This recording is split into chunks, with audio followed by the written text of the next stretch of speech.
Hello, everybody. I am Sweet Pea, And I'm Pretty Bird. and together we are pretty damn sweet, or actually just pretty sweet. Welcome to Pretty Sweet Distractions, where we speak unfiltered about life, love, poetry, and prowess. Now sit back, relax, and enjoy the distractions in form of open words and discussion. It's now time, of course, for our rules, because we definitely have them with all that discussion. We are grown up people talking about grown up things using grown up words. If you're easily offended, this may not be your bouncing tea bag, cup of tea, or whatever floats your boat. We like to have fun, poke fun, and generally have a great time. If you're down to be distracted, come hang out, chat, call, like, follow, share. Leave your opinions on our opinions.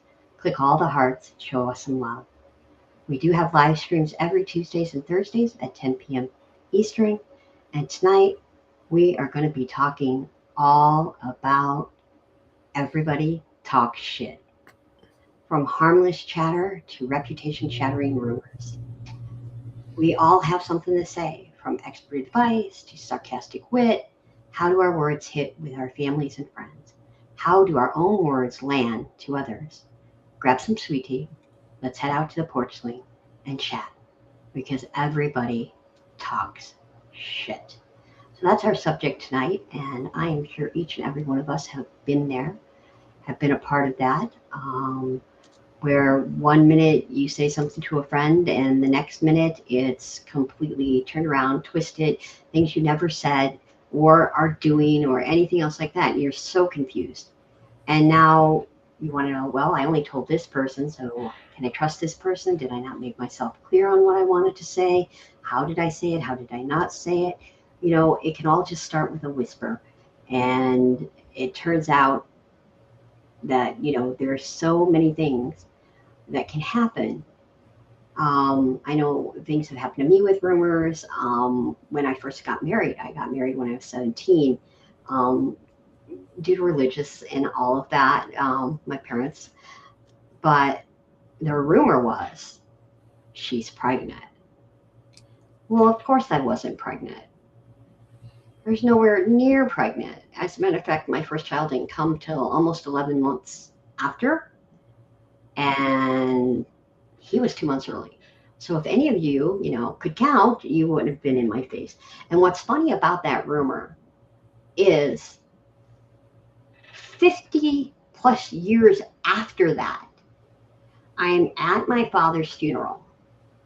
And one of these people came up to me and said, "Oh, I always wondered what happened to you if you made it after your teenage pregnancy." 50 years plus. I could not believe it. I was in shock. And I went, first off, I wasn't pregnant. Let's get that straight now after all these years.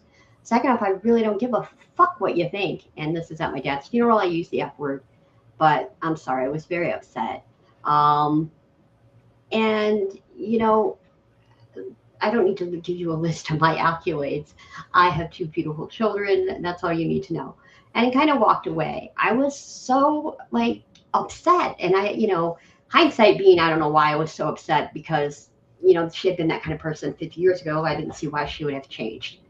So it's just amazing sometimes how long rumors can live. I think that's the longest one I've ever had. But I was just in shock about it. People talk about speculation and venting and story stuff. And of course, everybody wants to know the juicy stuff because there's actually a physical response in dopamine if you feel like you're in the know. It heightens you like, oh, I have a secret. Somebody told me this and somebody told me that, but you can't tell anybody. So it's very odd that we kind of get a high from it, at least I my get opinion. nauseous. Yeah. So I'm more of a I'd rather stay out of it, not get involved kind of person. And tell you, I recently got involved. It hurt somebody, and it was really bad on my part, and it's just awful. So I should have just stuck to what I was my normal, because sometimes you don't even think you're gossiping. To be very honest, you're talking to somebody about somebody else about, hey, you want to care for them, you want to do this for them, you want to do that for them, and you're just angry about the situation you're in, and it turns out that they think you think less of them because they're in that situation or because of this. And that's not always true, but you don't know how it's going to get back to them or why it's going to get back to them. So, you know, and sometimes, just gossiping, it can be how to understand like our community or who's trustworthy or who's dangerous and who's rising and who's falling. So sometimes we have to figure out what's gossiping and what's talking, what's information. And generally, information for me is I'm telling you my stuff, you're telling me your stuff, and unless you absolutely know a friend is in the hospital, she's sick, she needs help. Don't tell me a friend is in the hospital. You think she's dying because she did, 17 drugs or something like that. I don't want to hear that because this is my friend. So there are people that would love to just continue and blow it up and do all of those many, many things. So we have to be very careful about who we trust or who we don't trust. I mean, I know people that quote unquote set up testing. Well, if I tell this person, let me know if they tell you. And to me, that's just the same as form of gossip. I'm not going to let you know if they told me because that's a trust between us. Why would I tell you? So it goes kind of both ways. People have a hard problem or have a hard time with me because 99% of the time, if somebody tells me something, it stays sealed, locked, gone. Unless I believe maybe they're going to hurt themselves or, they're in a really bad situation and I believe somebody else can help me help them, which probably is still not a good thing, but I am a helper. I do that. So I might tell somebody, hey, we got to get together. We got to do this for so-and-so because she told me this and I think she's really in a bind. Probably that's flat out gossip and I shouldn't tell anyone because that friend trusts you or that friend doesn't know. But if somebody tells me, absolutely don't tell anyone, I would never say a word, even if they are in a bind. That's just something I believe in. So it's definitely been, one of those things. Now, I will tell people, this is my situation, this is how I believe I'm treated, and not mention names. But it's really funny as there are definitely people that know who I'm talking about without ever saying their name. So I think that's kind of interesting whether that's information or gossip. I was never a teenage gossip either, but God, some of my friends they literally would just tear somebody apart because they heard, oh, she was in this car with that guy, even though they just went to the library. All of a sudden, a good reputation is ruined. Because either the guy said something or she said something to a girlfriend like, hey, I thought he was going to kiss me in the car. And the next thing you know, it's all blown to hell. So you really lose all your reputation and it becomes shameful and you became upset. There are so many forms of it. To me, I'll tell you what, I believe church gossip, my own life experiences, is the worst.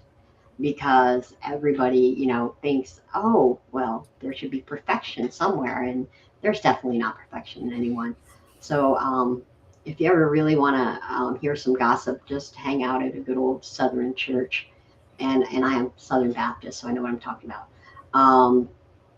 And I'm talking about my church, it's not yours. But I just, God, the bless yous and all of that aren't always so nice and wonderful or in the know.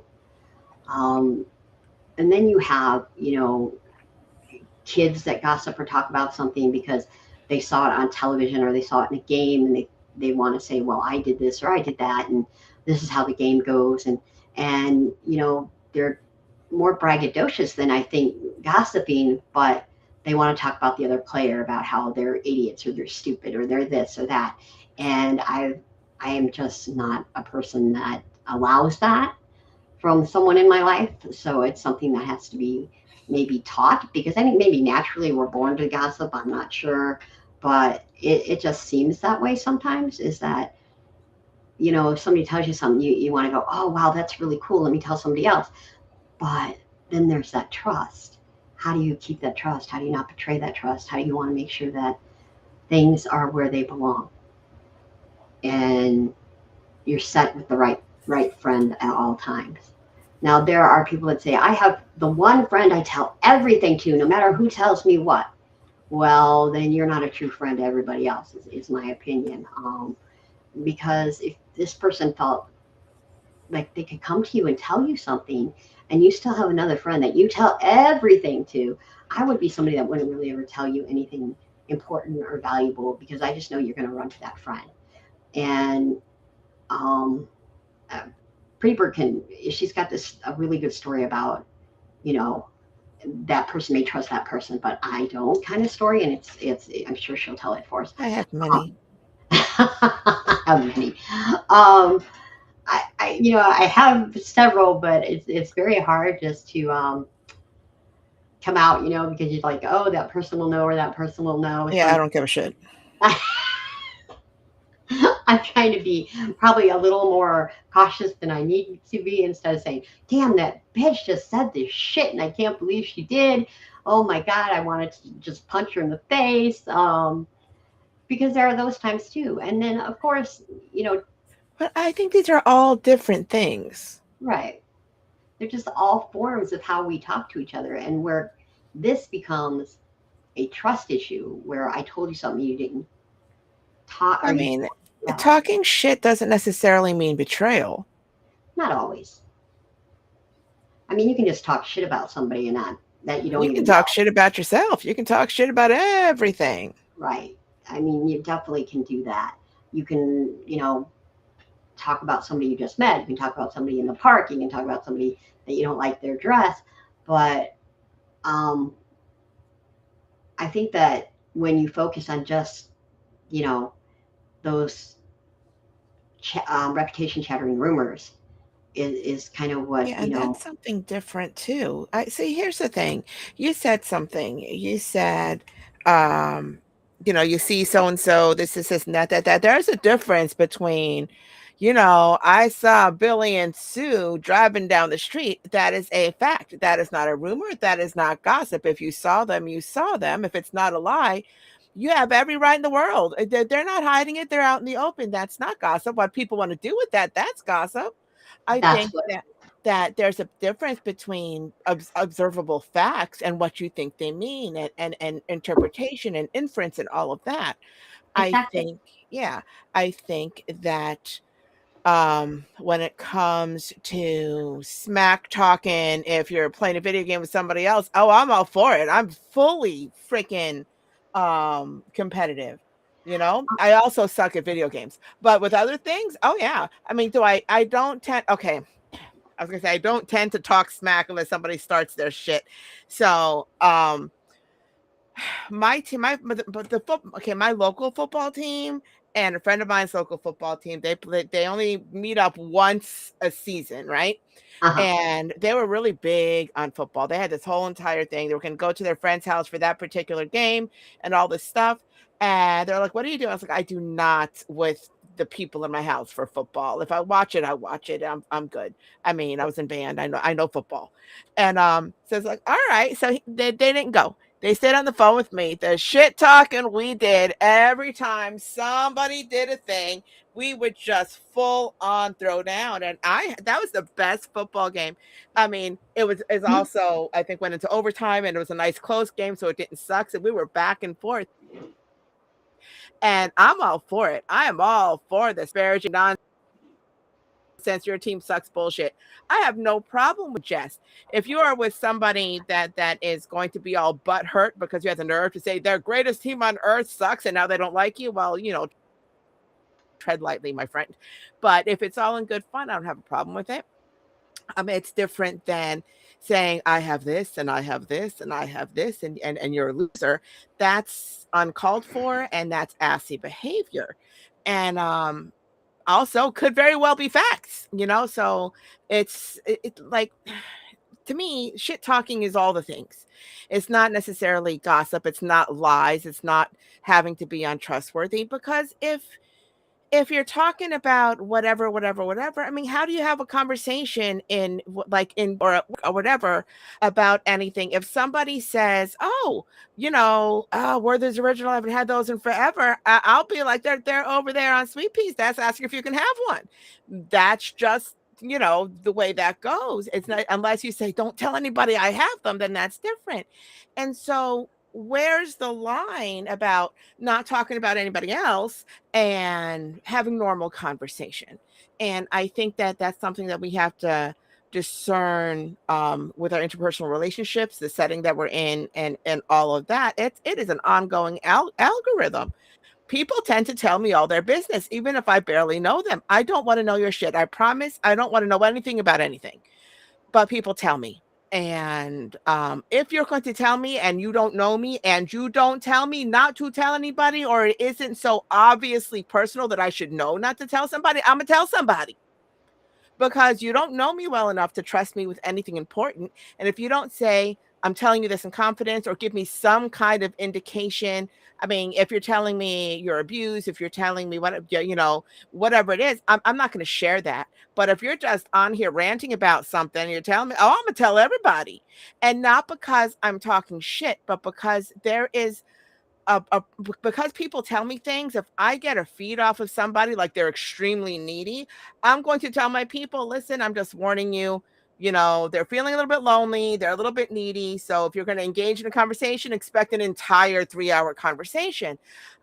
I mean, that again, facts. And then they can make their own decision. I'm like, don't talk to him, he's going to drain your soul. I don't do that, you know Right. And but that's what I'm talking, I think that's where you split the line to, oh my God, I mean, obviously simple observation and all of that is not gossip. It's when you take that and think, oh, I think they were having sex in the back seat. That's where it goes well, to that's a the end. rumor. Yeah. Yeah, that's where it goes to the nth degree. Not that, you saw them or this. It's when or you heard it from somebody 5 parts removed from what the actual situation is. Because you Well, told, then you it's like the take old Grease. telephone game. You take that Grease with the movie Grease with Rizzo, and she's all like, I miss the period, and little Miss Maraschino's like, get out of the way, lady with the baby. And then they're rolling on the hood of their car. By the time she gets to the end, it's like, hey, I hear you're pregnant. I mean, is it gossip? Well, it's not their business to share, but also it was out in the open and things were said, and it is what it is. I mean, did you want everybody to know? No. Was it said out loud? Yes, it was. So you got to expect some kind of people are going to share your shit if you're not private about your shit. She said it to her friend in a very full bathroom. Her friend said it out loud because she's an idiot. And that's unfortunate. I mean, I don't think it's anybody's business to share. When I was in high school, now high school sucks, just to be clear. I had a group of 3 friends. One that I knew since I was 10, but they went to a different middle school. I mean, they're halfway through. And then 2 that I had just met 6 months prior at the beginning of at band camp. So this was like spring. And one of them had a falling out with the other 2. And they were all trying to tell me shit and trying to be like, well, you don't need to talk to us. And I sat them all down separately. Well, the 2 that were still friends I said, listen, I'm going to be friends with whoever I'm going to be friends with. If that's a problem for you, then don't be friends with me. But whatever, I don't want to hear you talk shit about them. And I won't let them talk shit about you. It's not my business. I get that you don't like them. I get that you guys had a falling out. I am not taking sides. I'm perfectly happy being your friend and been friends with them, throughout the years, some closer than others, some just on Facebook, but never really stopped talking. And it is what it is, because just because you don't like somebody doesn't mean I don't have to like somebody. And I've had people that we both know be like, if you were really my friend, you would hate them on my behalf. Oh, fuck you. Aren't you grown? You're like 10 years older than I am. Just because you're not friends with somebody doesn't mean I don't have to be friends with somebody. Give me a fucking break. I had somebody stop talking to me a few years back because in an open comment on a poem, I was just like, ooh, what are the chances I can get you to record this for me? They're like, cool beans, hit me up. And I got chewed out for an hour. And they're like, they've done this, they're past this, you don't understand, they're not a good person. I was like, A, you're not telling me anything I don't know. B, not your business to share. C, I don't trust anybody, so I don't know what you think is going to happen here, but I asked him to record something for me. I didn't ask him to start a new relationship, to go 1,000 miles and come meet me for sex. Like, what the fuck do you care? You know what I mean? Yep. And I'm like, it's not your business. And they're like, well, I don't think I can be friends with you. All right, then. And they're like, oh, I mean, what am I supposed to do? Oh, boo hoo. Okay. I will stop talking to anybody who tell me to stop talking to, because I need you to be my friend. I don't need you to be my friend. I don't need friends like that. That's manipulative bullshit. And the thing is, when somebody's not used to being told no, they are going to try to make you the villain. They're going to be all like, "Well, you don't know how to be a good friend, and I thought that we were starting a relationship, and I trusted you, and I don't do it." Shut the fuck up. You're grown. These are the choices you make. You're not dragging me into your shit, because that's not my experience. You know, my experience with people may not be your experience with people. I appreciate you wanting to warn me, and I will keep it, I'll take it under advisement, and understand that people have had bad experiences. I don't tend to jump in with both feet anyway, but I'm not going to stop talking to somebody who's been perfectly nice to me, just because you say so. I mean, that to me is absolutely fucking ridiculous. And people talk about me all the fucking time, all the time, all the time, all the time, all the time. And people either love me or hate me.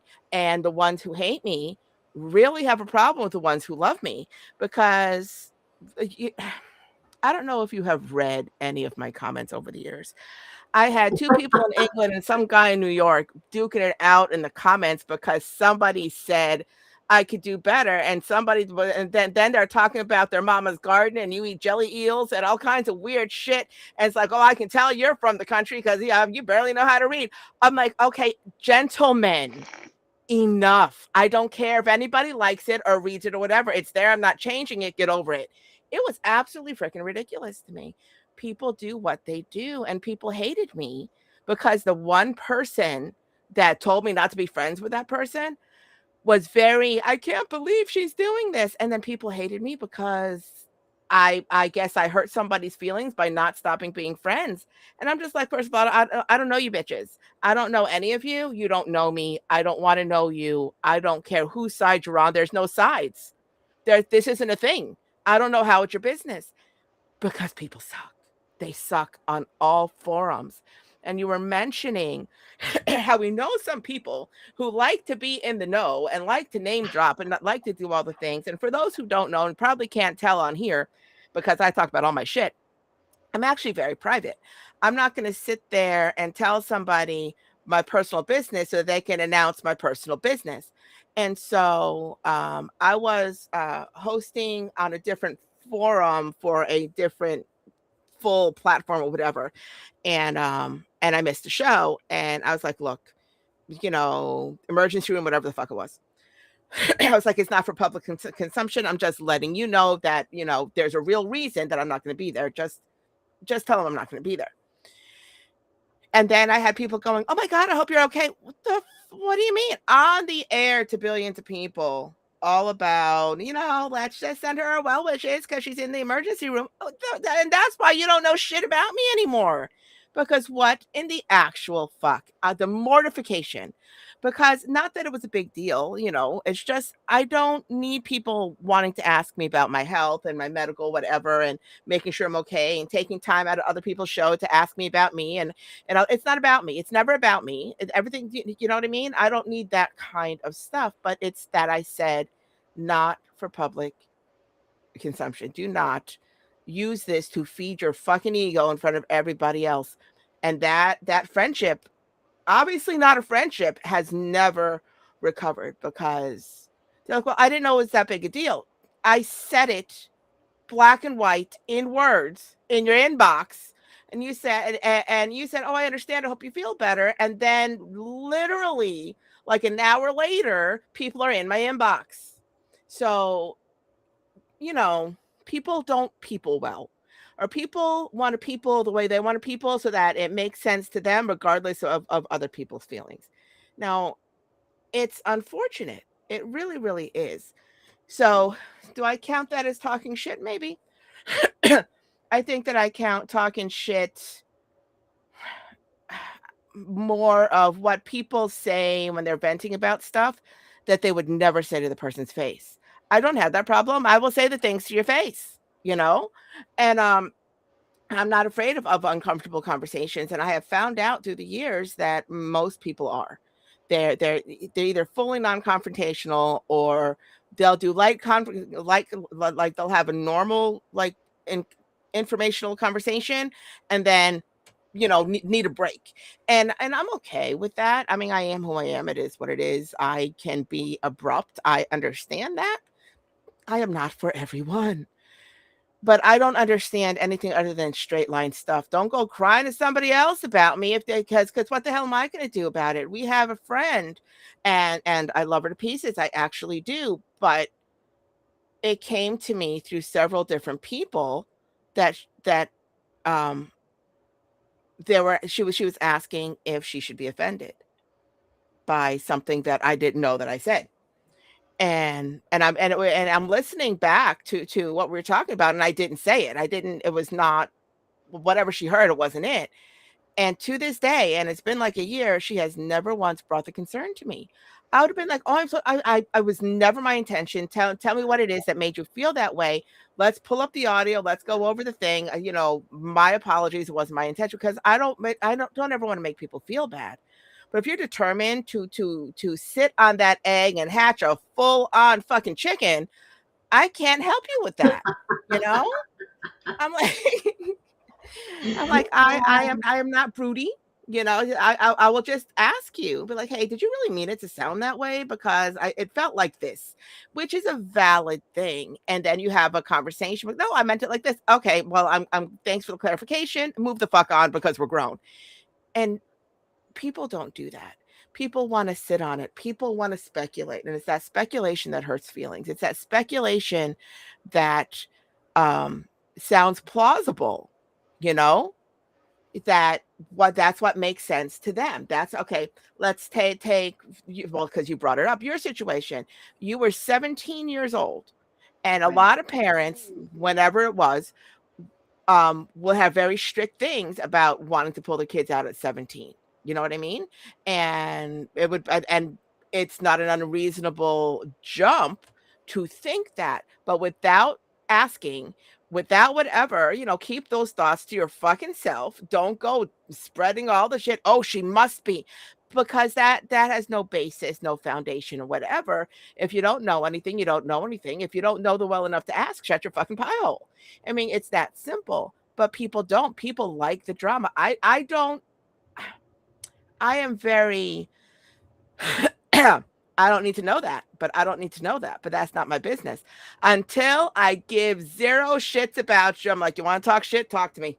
Tell me all the things. I'll tell you exactly what I think.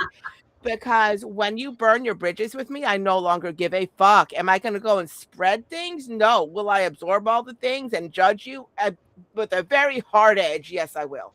But that happens very, very rarely. You really have to be a shitheel for me to go down that route. Because I'm much more, I don't give a shit. I don't want to know. Yeah. I do not have any room in my brain, and I do charge rent. It is not rent free. And so I think that a lot of shit talking, when I think everybody talks shit, I think of my son, and I've told this many times, and it happened in many different varieties throughout the year, but this is the one that will forever live in my brain. Now, this is the one that I made him this beautiful leather messenger bag, and red and black school colors, all this. He still uses it to this day. Love that fucking bag. And inside that bag, there is a grommet on a tag that I have a keychain that came with the bag. Like, I gave it to him with the bag that says, "Don't do stupid shit, love mom," because he's the one who needs it. Like, they would call me from the office. I'm like, "Did you read your keychain?" Did you read your keychain? You know? And so there was this jock bully, and my son, not so much a jock. And there, and he very much likes pink. He's very much on that sliding scale of I don't give a fuck. And they're like, "Oh, come on, man," because he's wearing this pink hoodie. And he turns around and says, "You come on enough men for both of us." And I'm like, please don't die today. But that's the kind of like, don't say shit if you can't back the shit up, if you don't expect a response, and don't get all pissed. Like, listen, if you're going to talk shit, expect to be, shat on. It happens, but it escalates in weird ways with people's egos in front of whatever, because that was some funny shit. I mean, the kid's got a mouth and the kid is quick. And like sometimes I'm jealous with his quick responses, because sometimes my responses in situations like that have a lag, but he doesn't. And I'm just like, today is the day you're gonna die. Please do not invoke the evil.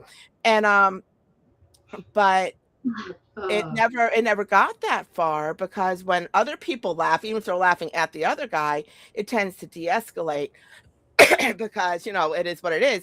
And but he went through a lot of people talking shit. A lot of people talking shit. This kid's got this gorgeous black hair all the way down to his waist, right? And he does not tie that up for nothing. And he's also got a bubble butt and always wears freaking tight jeans, because I don't know what it is about styles recently that everything is all back to 1978 freaking Jordache bullshit. Anyway, so everything's all tight, right? And so bubble butt and long hair, and people will be behind him going, oh, and who is this young lady? And he'll turn around. He's 6'4", for fuck's sake.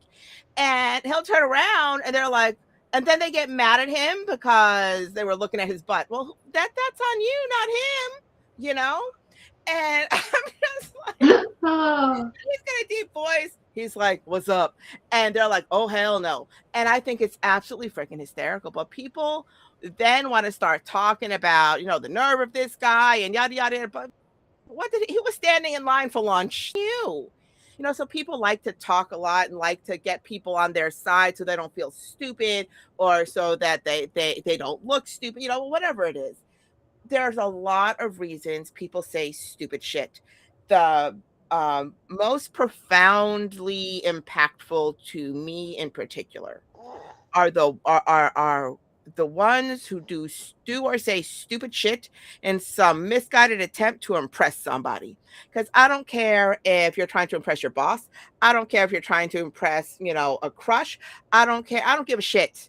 But if you're going to do stuff to try to impress somebody and it's out of your comfort zone or not your true personality, you're going to be the asshole 100% of the time, And so you're going to say things out of pocket, or you're going to, or you don't know how to read the room. It's going to come off wrong, or you're going to be a little too intense. You're going to be a little too this. And then in order to make yourself feel better, when you tell your friends about it, you're going to keep on talking and try to even out those emotions within yourself. And all of that twisted up shit is where the confusion comes from for a lot of people. Well, you were fine. You did something stupid. I was a little embarrassed for you, but now you're over there, saying all this shit about me, and now you're an asshole. I mean, we were friends like an hour ago, and now you're a douchebag. And they don't understand what they did. Well, I know, but it wasn't my intention. Oh, the road to hell, people, the road to hell. I'd rather it be unpaved, but those good intentions really are detrimental to people's emotional well-being. And so, teenagers and young adults. Okay, so we're all myopic, and because we think of how things affect us before we extrapolate. But teenagers and young adults, that is their entire universe. How does it affect me? How does it affect me? How does it affect me? Oh yeah, and my dog. Because but it's harder to give a shit about the consequences, how they land on other people, when they're less than consequences that would land on you. And this is how we learn how to be better people, because it's supposed to feel like shit. And I have learned between my older nieces and nephews and then my kids, and that every generation with that entitlement comes a lot of I don't give a shit. A lot of, well, that's on you. I'm doing me. And a lot of I'm doing me means I don't care what kind of leftovers I have to stomp into you to get to where I am. Now, not that they do it on purpose, but listen, I'm not going to let you get in the way of my of what I'm trying to do. And they don't understand that that is not a 100% I have to do what's best for me, but and I don't care about anybody. That's a let's balance this equation and see how to get to where I need to be, where I want to be, with doing the least amount of damage, you know? And see how plausible that is. And that's going by the wayside. Common sense is going by the wayside. Manners are going by the wayside. Common courtesy is going by the wayside. Nothing is common anymore except for fucking stupidity and entitlement. And I think that that's a sad state of affairs. Polite society stopped being polite a couple of decades back. And now there's no expectation of anything. And with all the phones and all the stuff, there's not even any expectation of privacy. If you think you're going to be whispering to somebody on the street, if you are on the street and they have any high-tech microphone video bullshit, sucks to be you, because it's everybody's business. And because there's no expectation of privacy on the street, And so it's unfortunate that so many people stop teaching their kids how to be considerate, when they are little, and you're teaching them how to ask for things and how to be independent and how to whatever. It is a hard thing to teach 2, 3, 4-year-olds, how to advocate for themselves and be polite, because they tend to contradict each other in how people want to guide their kids. And you have to learn them side by side, that there's a time and a place and all this stuff and yada, yada, yada, blah, blah, blah. And in the middle of teaching body autonomy and no means no and all of the things, um it's you can't just teach them that when they say no to something about their person, it's not the same as if they say, no, I'm not eating what you put in front of me for dinner. They're completely different. It's hard, because it was never in the forefront when we were little or we were raising our kids. We would teach them age appropriate whatever, and now it's all don't touch me and I need permission, which is not a bad thing, but they don't temper that with how the world works.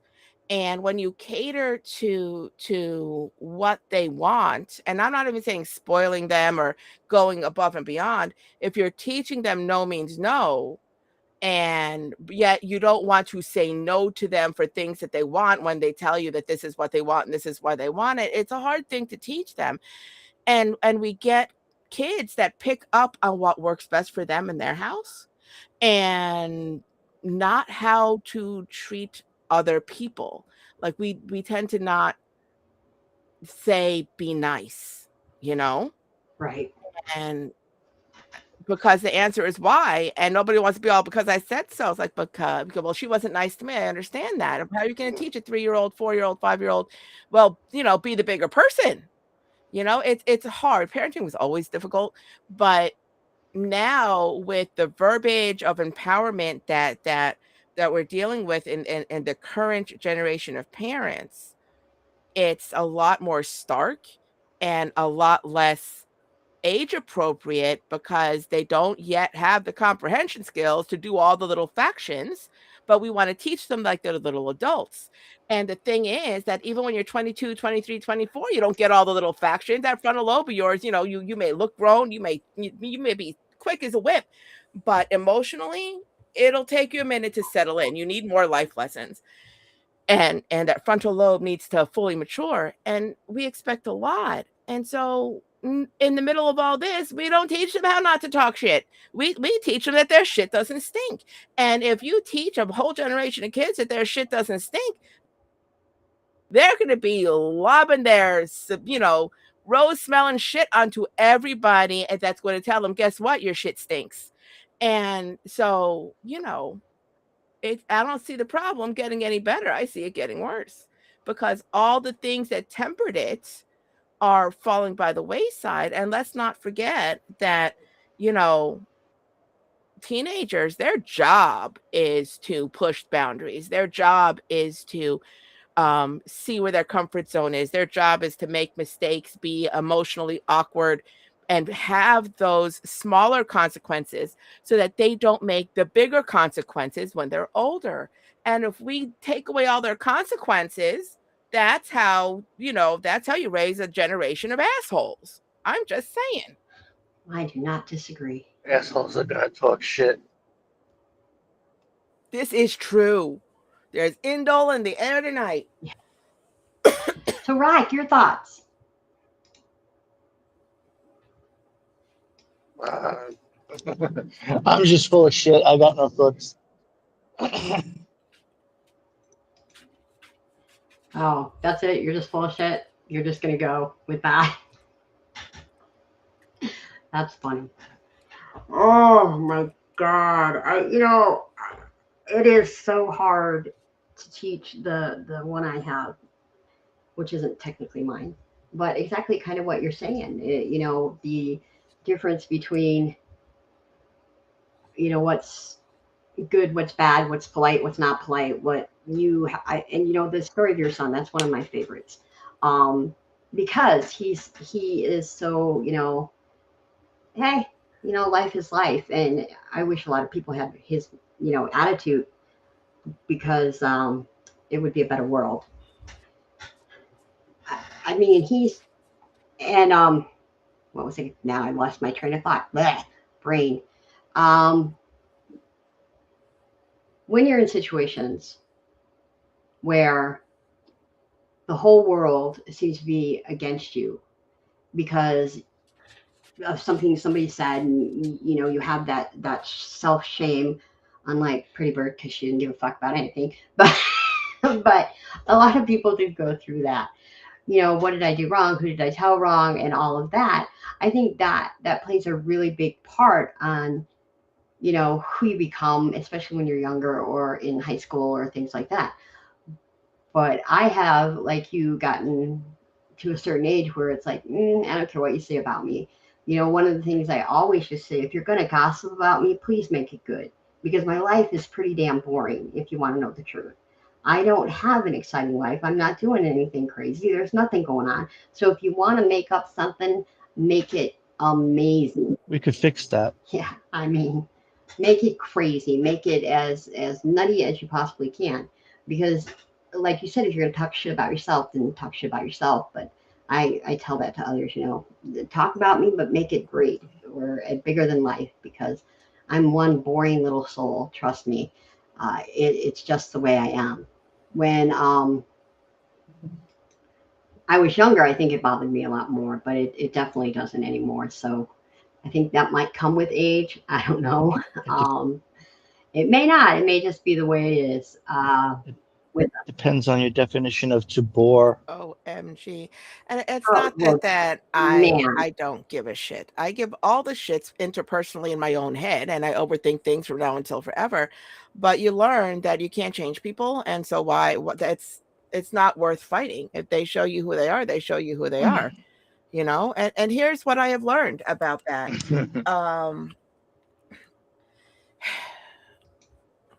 The one that ranted on about they're no good for you, or either why are you talking to them and I can't talk to you with that person. Right. It took about 3 months. You're the same person that's like, why don't you hate me? Would that make it easier for you? Because people have bad days and everybody's imperfect, and that doesn't mean I'm going to trust them, but that doesn't mean that I don't care about them. It also doesn't mean that I'm ever going to let them run me either, because I have limits. But it's I don't give a shit what people say about me, because it doesn't affect me. It doesn't affect me. That's what I'm talking about. I've had people sit there and be, oh, this is my job and this is my job. You don't pay my bills. I don't give a shit what you do. I don't know you that way. Why, if I didn't ask you what you do, if we're not talking about work, then you don't need to give me the details about all of these things that I get that you're proud of your job. More power to you. Why do I give a shit? They're like, you're really hard to impress. That doesn't impress me. You don't pay my fucking bills. It has nothing to do with me. And I'm just like, good for you. I was like, well, I'm glad that you love your job. And they're like, I do. I was like, all right then. And to me, that's the end of the discussion. If we, I don't, it has nothing to do with me. I care about what the people that I care about, what they do with their time, if they like their job, if they don't like their job, if they like their people, they don't like their people. I'll listen to that shit all fucking day long. But if you're like, hey, hi, I am, I am one of the top lawyers in the country. Good for you. Yeah. I don't give a shit. Happy for you. I'm like, you can be the top neurosurgeon in the country, and I'm probably still smarter than you because, I use Yep. my whole brain, not just my science brain, because let's face it, if you know anybody who is really, really good at one thing, their brains work a little bit different and they're usually lacking in something else. Uber nerds, not the most social of people. And that's not because they're neurodivergent, because we have so much brain pan. And I think that it evens it, in my experience, I think that it evens itself out. If you are really good at this one thing, you're not going to be as good at everything. That's just kind of the way that works. And there's nothing wrong with that. But I know a lot of people that are like, what, how do you know that? Because I'm not fucking stupid, but thanks. Apparently you thought I was, Well, yeah, that would be their craziness. very wrong decision. But yeah, I mean, it's just amazing sometimes to me that people are so concerned about what you do or how you do it, or hey, look at me, or anything like that. I loved my old job. I loved it. It was the best. But I also did some things that were crazy, but it was fun. And you talk about a job that's totally based on rumor mills and investigation. You got to go in and see if what's real, not what's not real. It was a whole career kind of based on that, where this person said this, or this person said that, or that person's fighting with that person. And because of all the legalities and the fact that everybody sues everybody, you have that job where you have to go in and talk to all the parties involved, either make them understand they're grown-ups, or there's something more serious and you have to take further action. But 90% of the time it was just really sitting people down and saying, you're a grown up. Why is this affecting you? And why are you even talking about this? It's really none of your person, A, B, C. You don't need to care about what store X, Y, and Z is doing. Run your own damn store. So I really, HR. I loved it. It was a lot of fun. I mean, and a lot of people think, HR people are horrible, but if you would know some of the things that we investigate, and I'm not one that sits in the office and does your orientation, that wasn't my job. But wow, it's crazy. And a lot of it just goes from people saying the wrong thing at the wrong time, or talking about this person or talking about that person.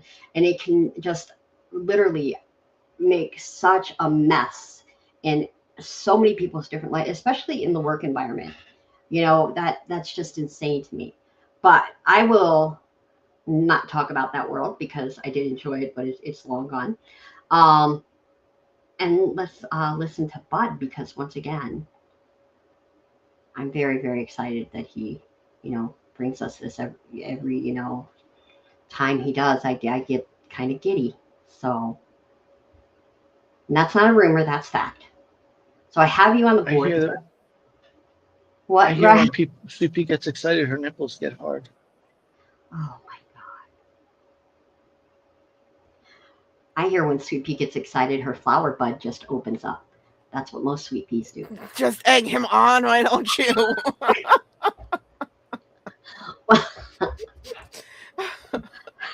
I can't help it.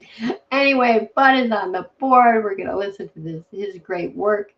And the one thing I really want to remember everything about Bud is that everything he does is him. There's no AI whatsoever. He's got the lyrics, he's got the music, he's got the guitar, he's got the voice.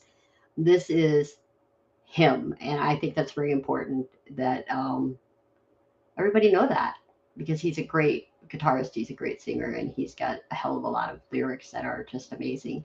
So now that I'm done bragging about you, I'm going to go ahead and play you. So I can pretend as much as this wants to. Pretenders is a whole other band.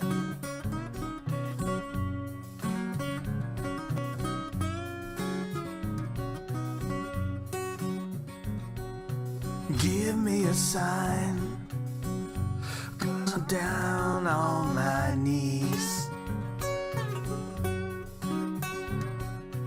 Give me a sign, 'cause I'm down on my knees. I'm begging for sweet mercy.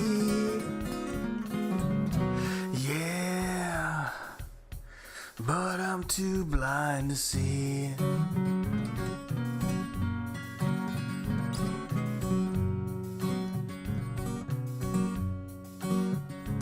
When the naysayers plead their implausibilities,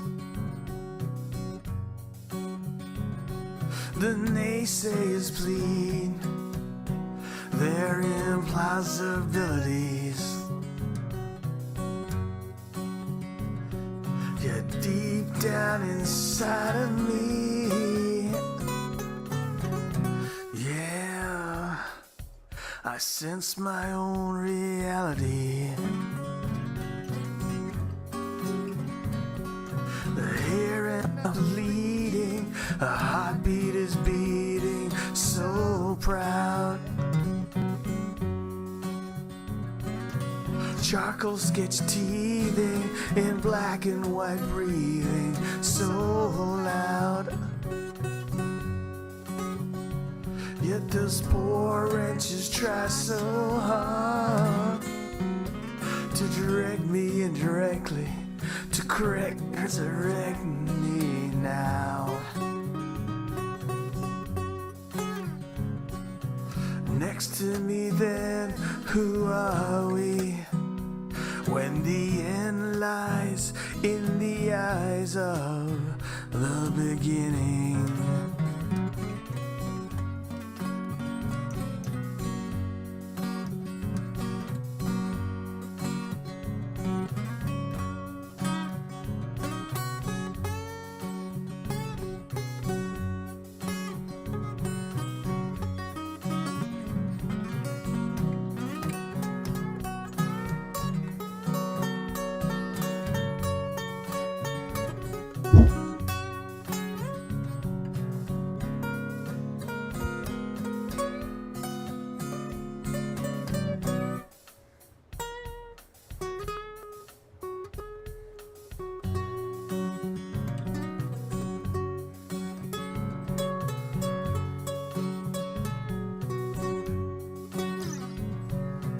Give me a sign, 'cause I'm down on my knees. Give me a sign, 'cause I'm down on my knees. I'm begging for sweet mercy. Yeah, but I'm too blind to see.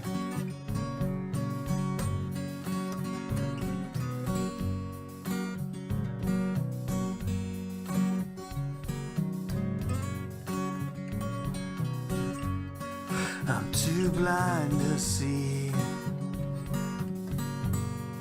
I'm too blind to see. I do so love to be serenaded. So I am absolutely loving with I know who I am. Say what you want, I know who I am. The naysayers plead their implausibilities, but deep down I sense my own I sense my own reality. And here's the thing. People who know who they are versus who people think they are versus who they think people want them to be versus who people actually want them to be, people who know their own truth that is usually learned through unfortunate pain and disappointment. And once you know, you know, it's not something that you're going to forget, but it makes the way people want to push and pull you different. And especially if you want to just be taken as you are for who you are, appreciated for the good and the bad, and loved as is. So when you get down to the part where it's those poor wretches try so hard to direct me indirectly, which I love, because that is that gentle guidance. That's that whole, are you sure you wouldn't rather? Oh, you would be great at all the things that they, usually already know that, you want to do this, so you're trying to do that. They're like, yeah, don't you think that this might be better suited? No, no, the fuck I don't, you know? Like for me, it was, you're just so good at office. Yes, yes, I could organize a 60-person office in 3 weeks and make it fully efficient. And I hated it. So the answer is no, I'm not fixing your shit. So sorry. And my mother used to think I was stupid. She's like, it's easy for you. I was like, it is boring as fuck. It's like, I don't like looking at office fucking logistics. I don't it, I mean, can I do? Yes. Have I done it? Yes. Have I been paid for it? Yes. Is it fun? No. Is it interesting? No. It is tedium. But people will sit there and be like, well, but you can make money. I was like, okay, or but you're so good at it, but it's easy, but it's not what I want to do. And they want you to have an easier time of it, or they want you to do something that is suited to the abilities that you've shown, without any consideration for the abilities that you are still learning, and where your passion lies. And in encouraging you to do the one thing that you hate, or anything that isn't what you actually enjoy, it makes you feel like shit. It wants to pull joy from the things that actually make you happy, and they will never see it that way. So when you know who you are, when you're like, yeah, yet deep down inside of me, I sense my own reality, and yet those poor wretches try so hard. I freaking love that, because this is a gentle pushback. It is, oh, nice try, thanks, but no thanks. And I love that. But then you get to the chorus of give me a sign because I'm down on my knees, begging for mercy, but I'm too blind to see. And here's what that feels like to me. It is very much, I love you. I don't care if it's a relationship, I don't give romance, friendship, I don't give a shit. It's I care about you and your opinion of me. But I really was hoping you would take me as I am and love me for all of these things, and not try to change my trajectory with your opinions. And it's heartbreaking, and we struggle to maintain that modicum of hope that they are exactly who we believed them to be when they promised us that they take us as we are.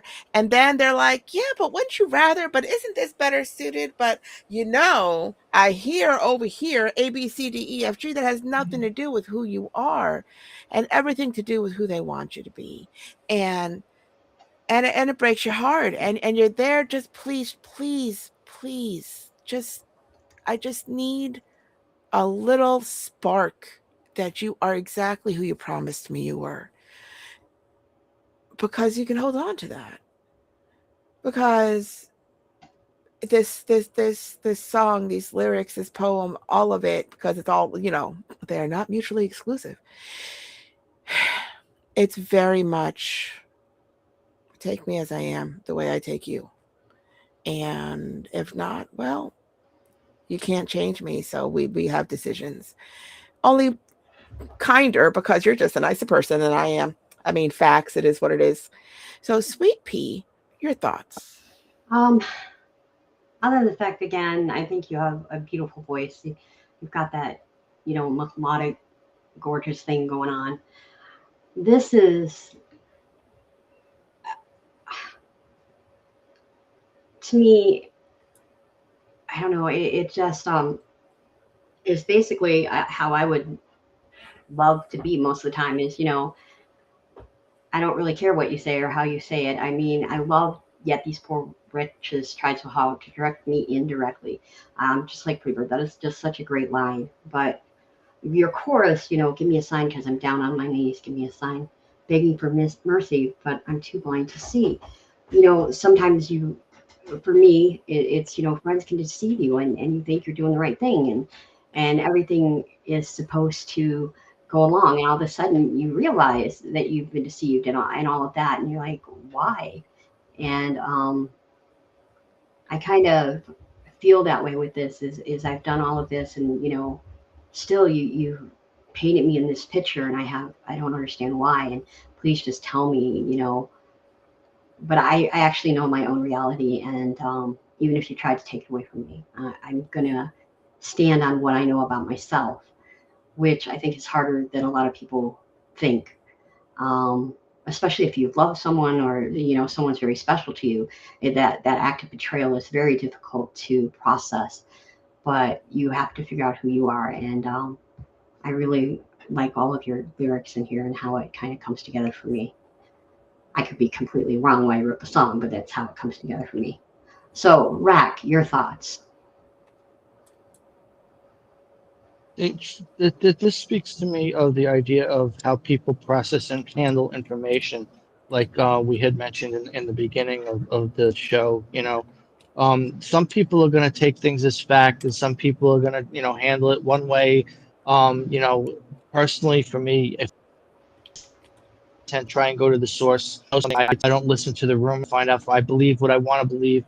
So when he says he's too blind to see, to again, that's to me standing on your own convictions and being true to yourself and making up your own mind and your own opinions and kind of advising people to do the same when it comes to me.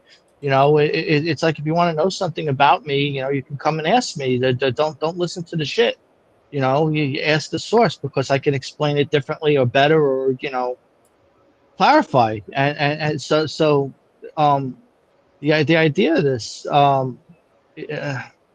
the relationship that comes from being like this and the pain that he's feeling is from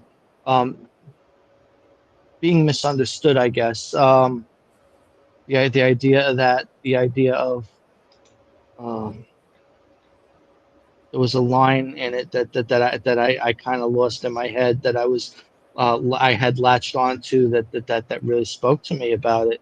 And again, the other thing that again, my situation that spoke to me, the whole idea of being too blind to see, the duality of that statement. I really like that thought because it means so much. Um, you know, uh, it means more than it sounds like it means, at least to me, because my situation.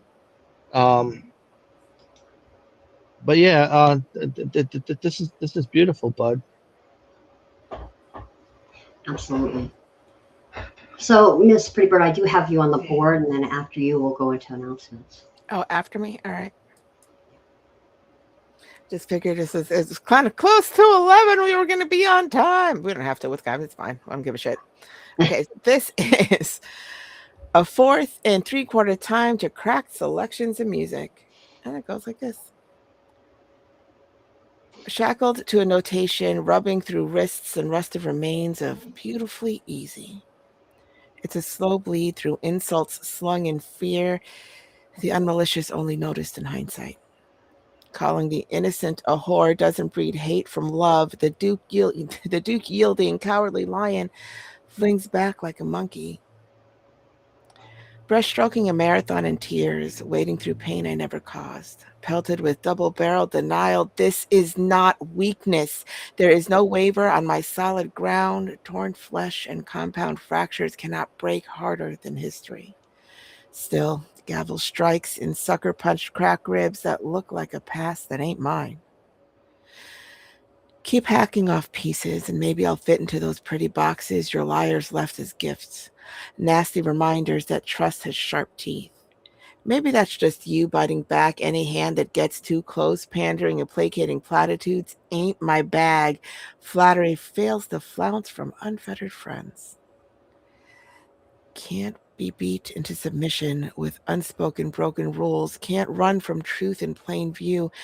This is what it looks like to believe what you know over what you've lived. I'm not running. I'm not biting back. I'm not going anywhere. Then again, why would I? I'm not afraid to love you. And poem. Oh my God, there is so much in here that I love. I mean, oh, this is not weakness. Nope, it's not. I'm on solid ground, but you just keep coming after me. That's fine. Um, keep hacking off the pieces is just great. And I love, maybe I'll fit into those pretty boxes you liars left as gifts. Nasty reminders that trust has sharp teeth. Isn't that the truth? Because people will just tend to tear you to pieces. But, let me bite back because here's my truth and here's my trust. And, you know, this is kind of like just brilliant as you always are. But maybe that's just you biting back any hand that gets too close. Because God forbid I get close enough for you to actually, love me without trying to beat me down or without trying to, feel like I'm giving you something that you don't want, or, just all of that in here. Calling the innocent a whore doesn't breed hate from love. The Duke yelling, cowardly lion flings back like a monkey. And all I can think of when you say that is monkeys fling poop, or shit, as we like to say tonight. But Absolutely. that's where I was. And isn't that the truth? You're just saying what you got to say to get through your own pain, but don't bring it on me. And yet they still do, and they do it over and over again. And flattery fails to flaunt from unfretted friends. That's a mouthful there, but it is a really true statement. And I'm glad I got to hear this one because I have not heard this. So thank you. Rack, your thoughts. My first thought is, monkeys fling poop and they don't wash their hands before they eat. So there's that. The idea of this though, the interact when you have friends that and you call them friends because supposedly they get to know you, and then they react to something that directly from you and believe it without verifying it or saying something or asking, or that's heartbreaking, because it's like, how could you think that about me? How could you think, knowing what you know about me, that I so um yeah, it's really disheartening, because it's a total letdown of who you thought they were, and them showing you their ass and being, well, this is what I chose to believe, rather than, no, that can't be true. And then, I don't know. Again, it comes back to me, for me, to what people do with information. And some people tend to make statements that they want to believe are true, and then turn around and prove themselves to be wrong, and that's different, because that's you correctly interpreting information, not listening to rumors. So it kind of muddies the waters a little bit, in the sense of what's happening here, because people are confusing what's information and fact with something that somebody said that just is outright falsehood. So yeah, it's It it doesn't painful help. to deal with, for sure. It is very much so. It doesn't help when people have a sounding board that kind of hates me, and so when they go back to who they've always been able to trust, it's hard for them to see Right. that Yeah. they're flinging bullshit. And if you have any kind of emotional trauma, you're going to want to stand on what you know versus on what you hope. And if you don't know them to lie to you, it's going to be harder to believe that they're lying to you over somebody that you thought you knew better than you did, and obviously you don't. If you can be so swayed so fucking easily. I'm just saying. Yeah. So, Absolutely.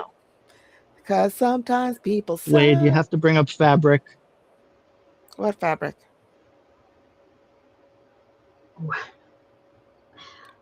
Wade, Okay.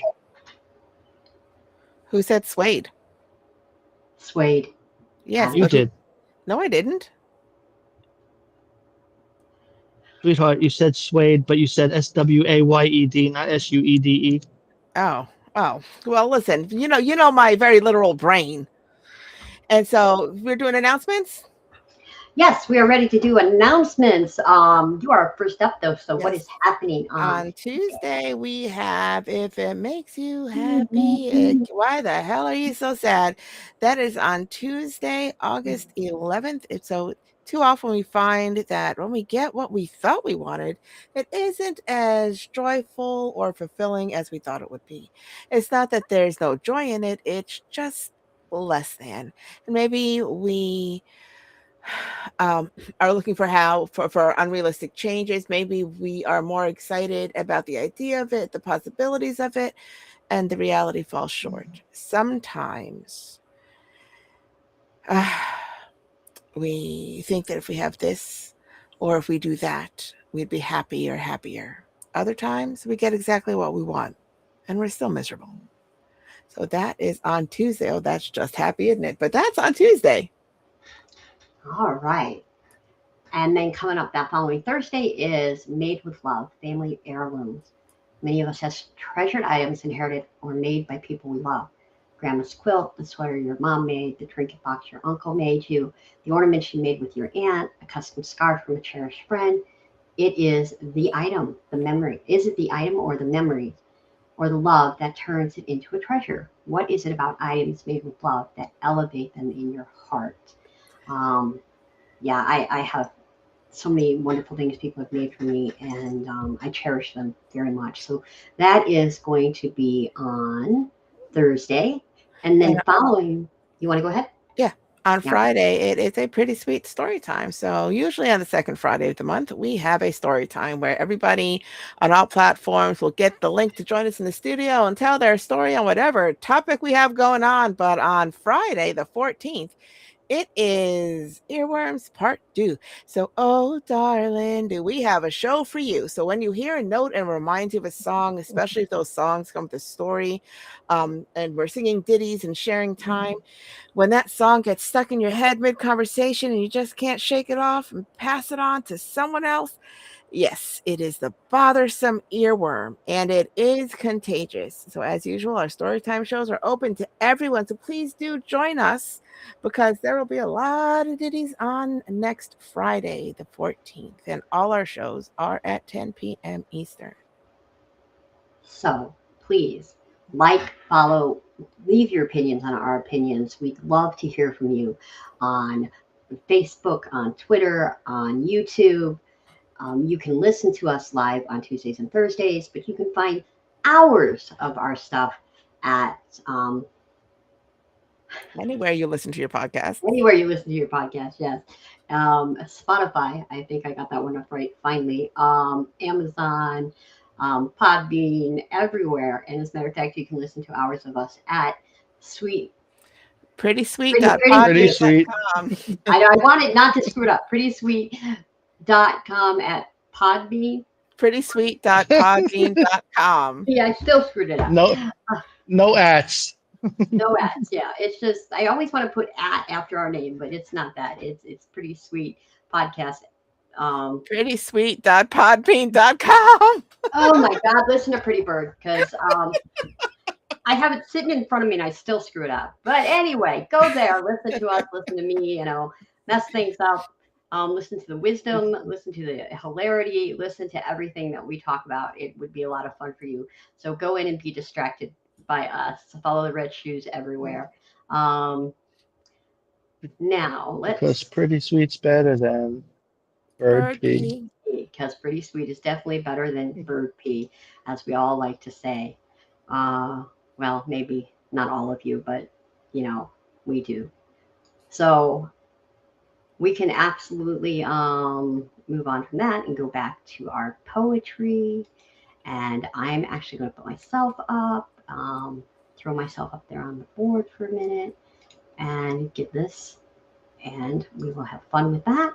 And then let me get it on the chat wall, and then we can go to town with it. All right, so this is, come on, send. Porch Swing Conversations by Sweet Pea. Sweat beads ran down the side of the glasses, mixed with sweet tea and old-fashioned lemonade, soothing the parched lips of a town's gossip. Sundown began to kiss the day goodbye, and the evening shades of gray and light, the white porch swing sway, interjecting squeaky chain notes to a night bird song. Voices rose in laughter, a friendship counted in decades. Let all the worries of self-protection fade away for honest conversation. Without intent of malice, words of wisdom or callous, spun a tale about Alice. Inside the bubbles of their wisdom, turned into personal opinions. Silent trust and secrets given spoke for self-preservation, twisted and turned without questions, mouths flapped with rapid interjections, destroying a good girl's reputation. Forked tongues split false accusations, repeating unfounded knowledge, hearing gossip voice from cryptic fifth-wheel connotations, blind to the truth of friendship lost when confidentiality is lost on ears that learn to talk. End quote. I do love when you write in stories, and I get that it's a poem, but it's all kind of poetic prose, and I enjoy that. I enjoy that it's got a setting. I enjoy that it's full. I've got the vapors and the southern heat of summer, and I'm kind of loving that because I know that you said the it's the condensation of the sweat on the glass, but you start with sweat, I go swamp ass. I can't help it. I live in Florida, and and you think of those the porch swings or the rocking chairs and the sweet tea and those slow draws and which I prefer to a twang. I don't know what to tell you. They are very different if you know, you know. And it's this slow conversation that is still full of all the neighborhood bullshit. It's like the little old ladies that are like quilting on their front porch in their rocking chairs, and they're just sitting there doing what they're doing.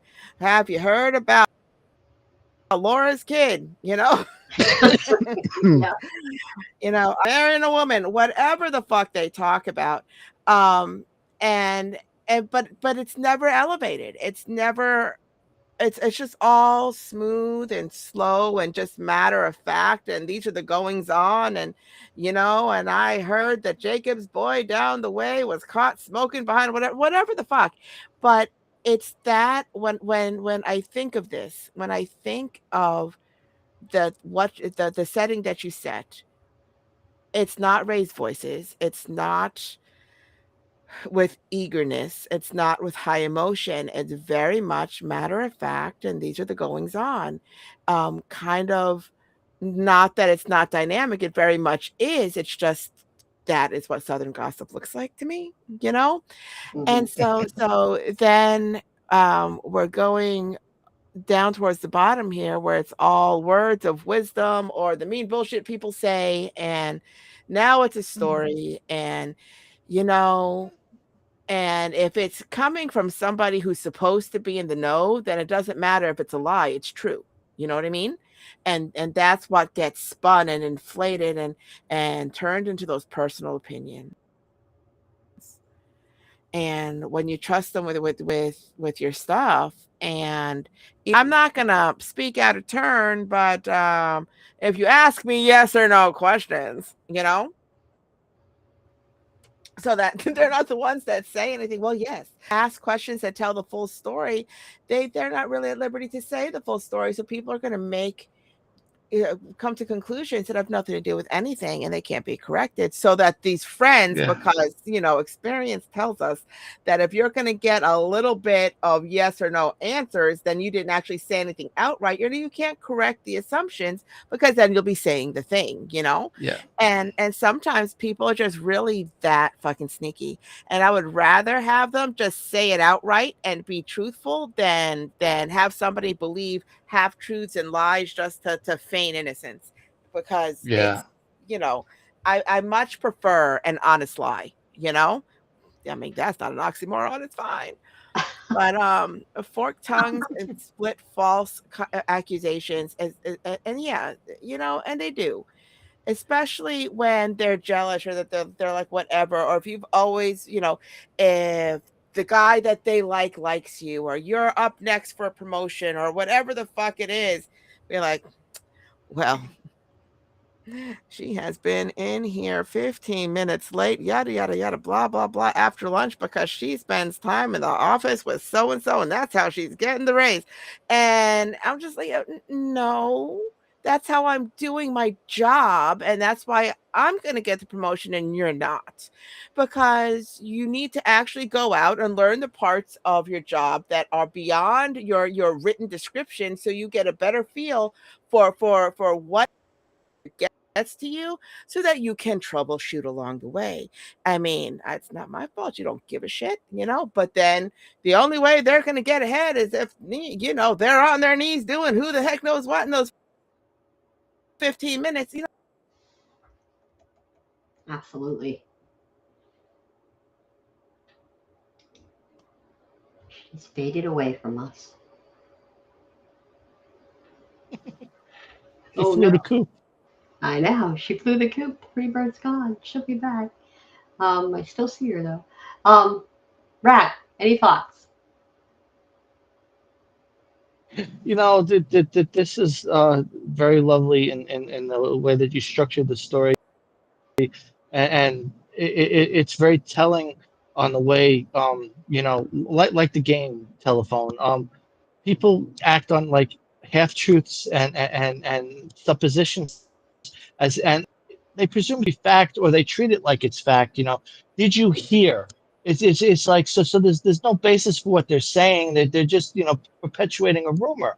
So uh, so and so looks like she's put on a few pounds. I heard it's because she's pregnant. Not that it's a food baby or she's overeating or whatever. No, I heard that she's because she's pregnant, and then run with the supposition rather than the idea of it. And that's the part that you mentioned.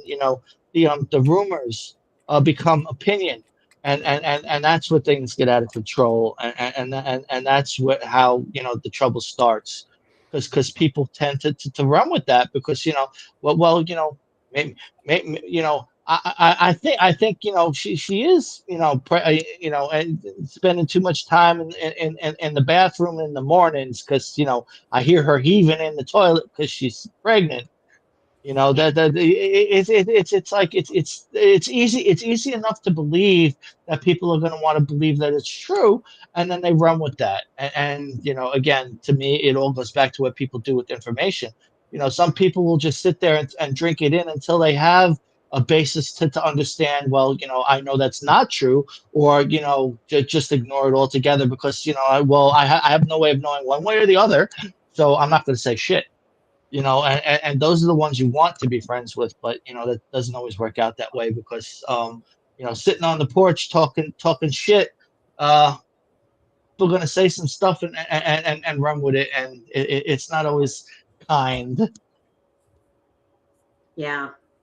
And that is kind of like just a scene I've seen many times, where people just start talking. They're, around whiskey, it gets a little looser tongue, but they're just sitting around talking, and it's all innocent to begin with, and then it just seems to grow, or like you said, there's an opinion instead of the fact, and it all goes different. Everything just starts to turn upside down and going sideways, which is crazy. But yeah, this is kind of a world that I'm from, where it's kind of laid back, and Well, I heard this down the street, and I know this is happening with the preacher. And have you heard what the preacher's wife did? And, all that fun stuff. And it's crazy to me that, it can get that way. And All those tight skirts she's been wearing, now they're looking kind of loose. She needs a little extra room in her belly because, there's a baby growing in there, I hear. absolutely. Oh, so I am going to go ahead and put up a raconteur for you to read, Miss Pretty Bird. All right. And let me get right there, and we'll do that. And then you can read him because, life went sideways a little bit. But Just let me know when you're ready. I do not know why that is just. There you go. It's ready. I have to double click on this computer. Right. It's not mine, so. She's really just misunderstood by raconteur, and it goes like this. Honest to a fault, don't ask her what she thinks unless you're prepared to hear a sigh followed by it stinks. She doesn't have a filter. Her thoughts occasionally come across as curt. Opposed to biting her tongue usually results in bystanders getting hurt. She's not trying to be mean, pointing out the unfortunate truth. It's a superstition she picked up during the formative years of her youth. She believes it's good luck to get crapped on by a bird. So she's actually doing people a favor. Next time she unloads on you, say thank you for such thoughtful behavior. End poem. So I would be that bird.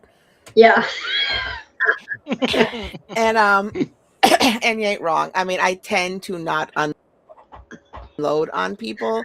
I tend to warn people prior to any unloading so that they can choose their words and or options wisely, because anybody who knows me knows that don't ask me because I'll tell you, but I also don't believe in honesty having to be brutal.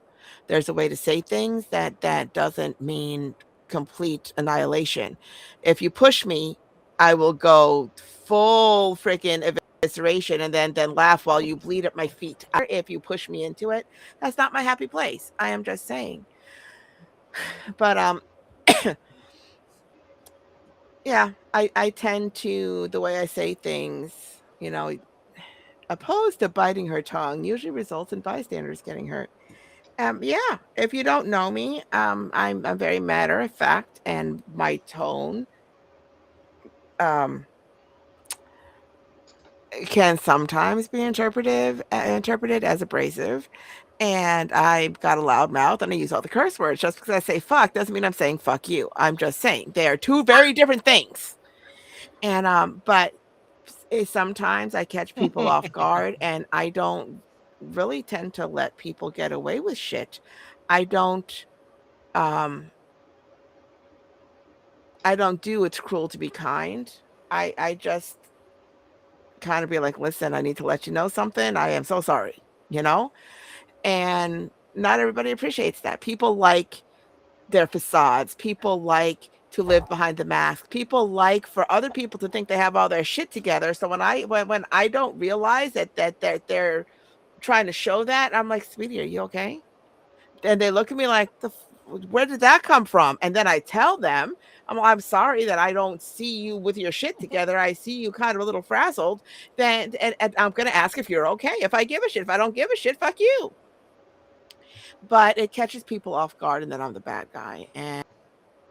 And so I'm constantly feeling like an asshole. And especially these last few shows, I'm like, all right, I'm going to be the asshole because I'm usually the asshole, and I'm okay being the asshole. But the thing is, it's taken me decades to realize that there are two factions of people. The ones that appreciate the honesty and keep you close, and the ones that can't stand their own reflection, and then those are the ones that think I'm an asshole. And quite frankly, fuck them all, because I don't care about those people. That's why it's good luck getting pooped on by a bird. The ones that appreciate the honesty, they well, those happen to be my 5 friends, and and I will keep them forever. And here's the thing: once I'm accepted for all of my bullshit personality, I tend to not let people go. You have to like claw your way out of my circle for me not to actively give a shit, you know? And even then I'll still give a shit. I just won't let you know. So I kind of love this because it's not most people just read me wrong or whatever. And so I appreciate that. And Bud's on the wall going, kid looks like me, and it's cracking me up because for Me those who too. can't see it, it is a kid with a giant blob of bird shit, and he looks absolutely miserable with his little round face, and it's the cutest thing. Oh, So Sweet Pea, your thoughts? oh my God. Yeah, that comment had me just giggling. Giggle. And yeah, that was great. So basically, this is Rack talking shit about you, but there's a lot of honesty to it. And that's what I really love about it because, I've never seen you personally as trying to be mean. Very honest, very upfront, very, hey, this is the way it is. This is the way it should be. This is what I need from you, which is something I enjoy. I cannot stand the passive aggressive. Oh, well, if you do this, I might like that. No, I cannot stand it. And I have so many people in my world that do that. You're like a breath of fresh air for me. And I love it. So and I've never been crapped on by a bird. So anytime you want to give me good luck, I'm open to it. But I love that she's actually doing people a favor because there's a lot of truth in that.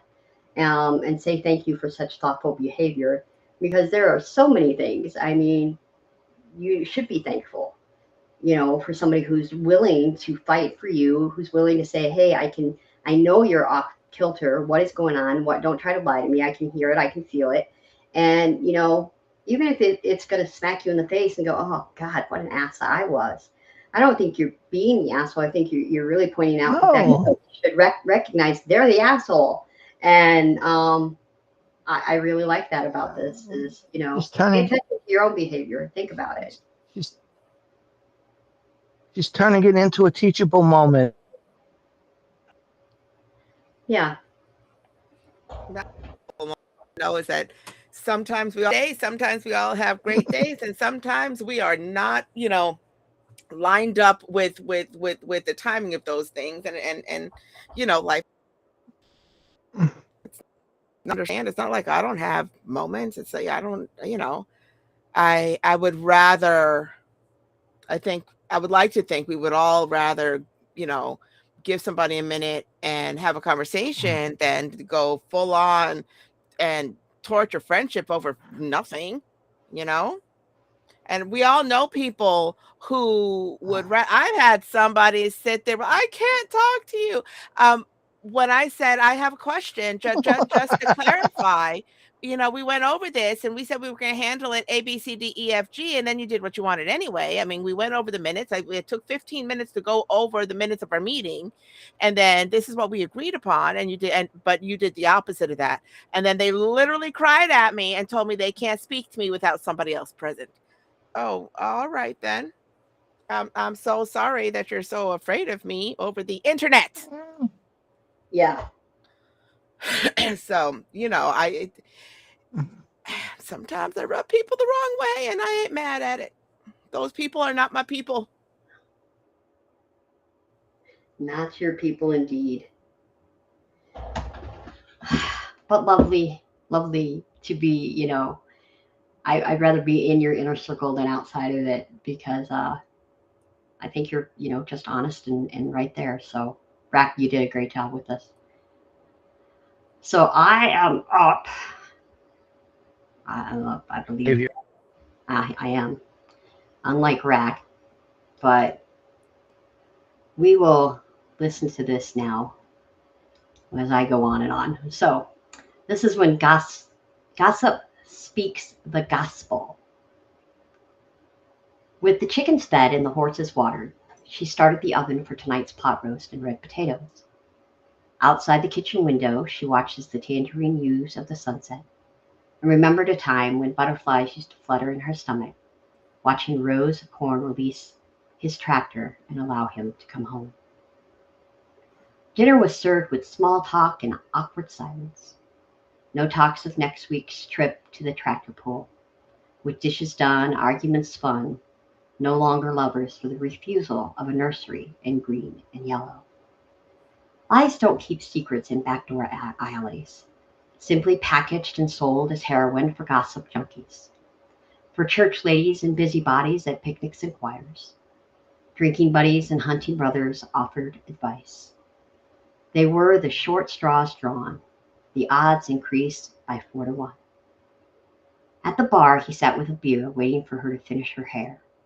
A cacophony of voices spread old gossip, spewing stories of a married couple divorcing over a torrid affair. He jumped from the bar and to the salon he strolled, fuming at the evil words she had spread.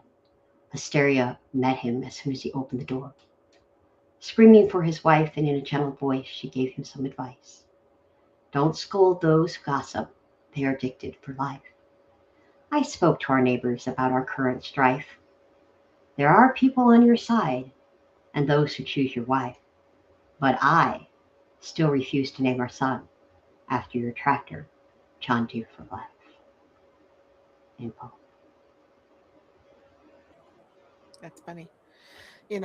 I do enjoy your storytelling. I do. And we're just in the deep south tonight, apparently. And here's the thing. There is a difference between gossip and conversation. And because sometimes if we have a group of friends, you're like, hey, didn't make it to, the party last night. What's up? Which is, a valid question and normal conversation. But if you're outside of that group and you're listening and you're going to go and be like, listen, so and so said that he was over here doing that, and that's not your business. That's what I would call gossip. And so this is like, well, don't get mad at her. I'm the one who started the whole thing, which cracks me the fuck up. Because, and that goes back to Tuesdays. Well, sometimes we do it to our damn selves because, and when we needed the opinion of go to the masses with our bullshit, instead of, hiding behind words on the internet and curating a story that's only half true. So I kind of enjoy that. And I love the twist at the end. And you have that hint at the beginning of the where is it? For the refusal of a nursery in green and yellow. And I love this because you guys are fighting. So you're not doing the deed because I ain't doing it. Butthole conversation that is softly alluded to until you get to the end, which is very much no. And I'm not. I can't say shit. My first had one of those little tight screen freaking tractors, and it was the cutest thing ever. But I did not paint his room in those colors. On all the things, and this is giving full on Sweet Magnolias to me, which I love. Where you have the beauty shop, and then you have the guys over there having a drink, and all the things in small town Georgia, and I thought that was you set a scene really, really well. So, Raconteur, your thoughts about the gossip and the gospel?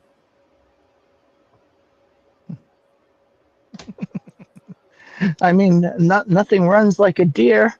This is I, well, I mean that's the slogan, right? This is exactly what the other poem was when I say she's really just misunderstood. It's like you're sticking up for yourself. You're like I'm putting my foot down. Green and yellow, and I'm not calling him that, and that's what the argument's really about. And everyone else wants to make it about something else that it's not. So again, mishandling the information and gossip, making gossip into gospel. That's just I guess some people could say that's the way of the South, but that's when things go south, maybe. But that's a totally different argument. So yeah, I love the story behind this and the humor, and this is lovely. Thank you. Well, Pre-Bird, you are up next. So This actually has a story. Everything has a story tonight, apparently, because if we're talking about, talking shit, we got to talk some shit. Okay, so this is the only poem I have ever Every written. picture tells a story. Listen, Earworms is on the 14th. And so this is the only poem that Okay. Okay, obviously there's a lag. So I'm going to start this again. So this is the only poem that I've ever written that somebody asked me to take down, and I did. And I took it down for 5 years. And I'm like, you know what? Enough time has passed. I'm putting it up because it's my words. It is what it is. And because people don't like to have their shit out there. And it's not that anybody would know who this is ever, you know, but it's still very, very true. So when it comes to talking shit, we do it to ourselves, we do it to each other, we do it about other people. So when people tell you things in all honesty, and at the end of whatever it is, it's 180 degrees. I mean, no, that's shitty. Just in case you were unaware, that is full assy behavior. That's like whole ass, not asshole. I am just saying. So this is the worst lie you accidentally let me believe, by me, Pretty Bird. And it goes like this. I don't run from hard. I remember the day you said those words. I remember I'm the one who stayed. You said you didn't care enough for me to hurt you. I believed you. We were both wrong. Progress backslides against razors, but couldn't bleed my heart dry. There was frost in the air when I heard the words that made you heartless and me invisible. I don't run from hard until you do. All doubt with no benefit. I wish my truth made sense to you. Feet planted in cement boots, but there are no fishes to swim with. You always saved me last minute until today. I'm sorry you don't want to love me. I'm sorry you hate yourself for caring anyway. I apologize for my wrongs, but I won't apologize for who I am. You still can't see me for the pieces your lyrics carved me into.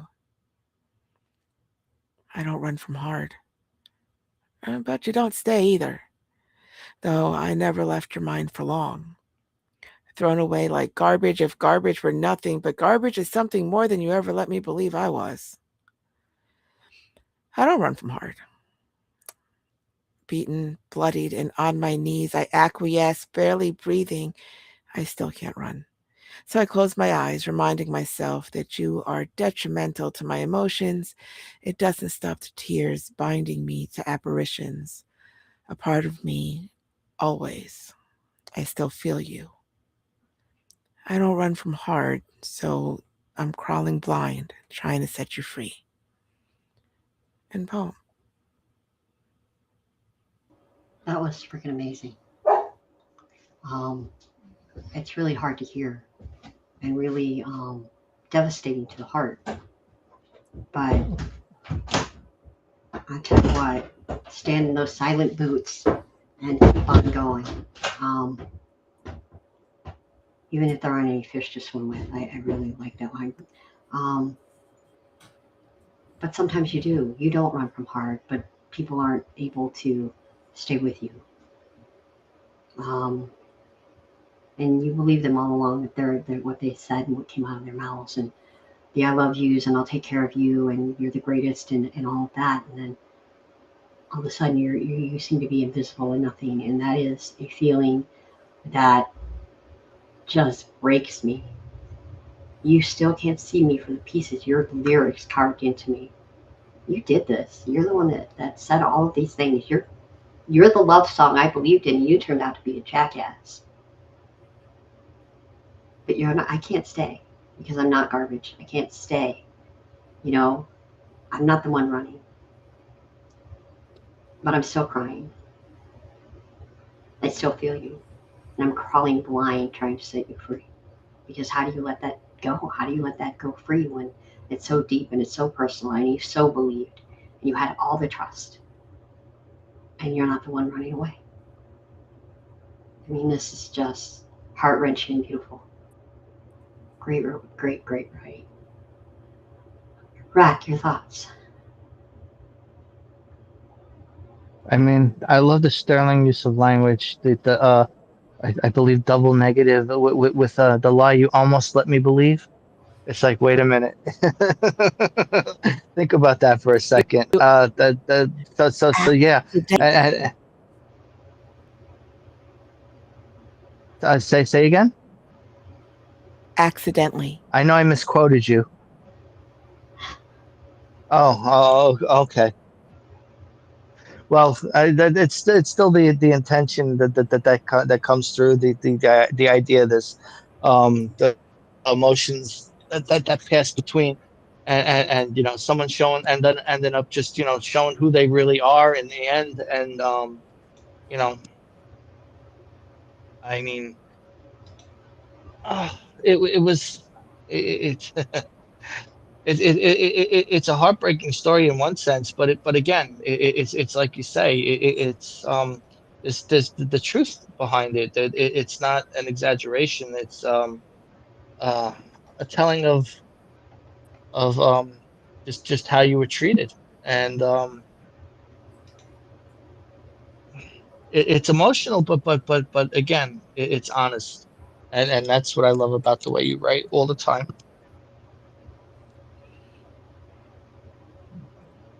And the Absolutely. the angst caused me to write this. I think it was the most, I don't want to call it shame, but of all the ugly, he was like, please, this is between you and me. Can you just take it down? I said, bitch. And he's like, and I was like, it wasn't, this was, I didn't write it to cause somebody else pain.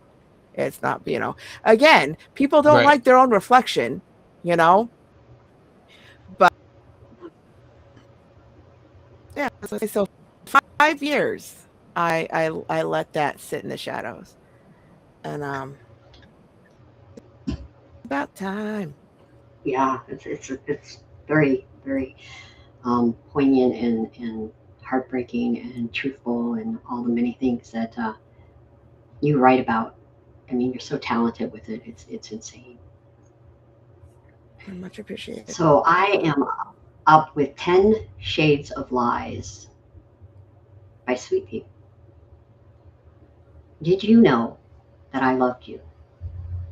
Bombarded in the glow of white light, blinded my heart, love at first sight.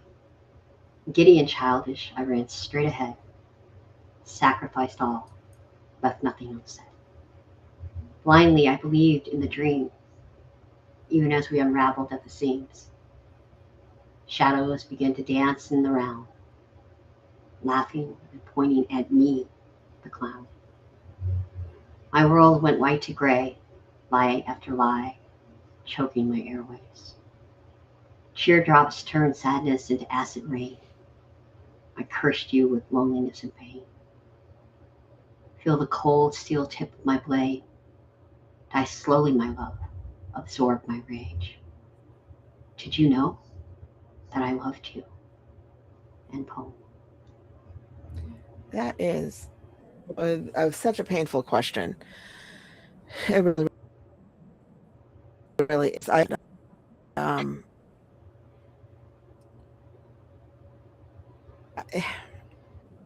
see, it's 5. Mine is like 50 Shades of Gray, but then you're gray. I'm like, oh, that's a different gray.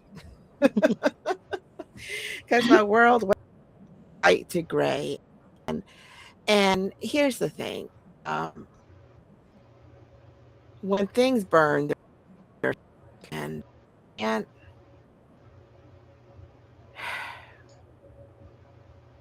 embers and ash, embers and ash. Some things, when you burn it to the ground, not everything is, and it sucks. And so when you get down here, um, where this is like a slow real, being the clown and being foolish and just die, bitch, die. Which I, you know, they do it to themselves. And the thing is, all of this, with it starting and ending with, did you know that I loved you? I mean, no, different things. And that was the mantra in my house forever. Still is, by the way. I know, all right then, but no one and doing things. So did you get it done? And here's the thing. If that's a question that needs to be asked, even internally, nobody's gonna know. No, I already know the answer. It's rhetorical, because while we would like to know that there lies the depth of ever a friendship, a relationship, especially if it's years long, you know, the words have been said, the actions have been recorded in of history.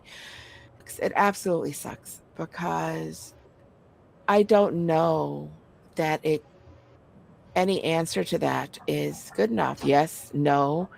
I mean, like, yeah, but, or what does that have to do with it? Like, how question satisfactory, because even if it's yes, it's a purposeful thing, and that's no better than a no, you know. And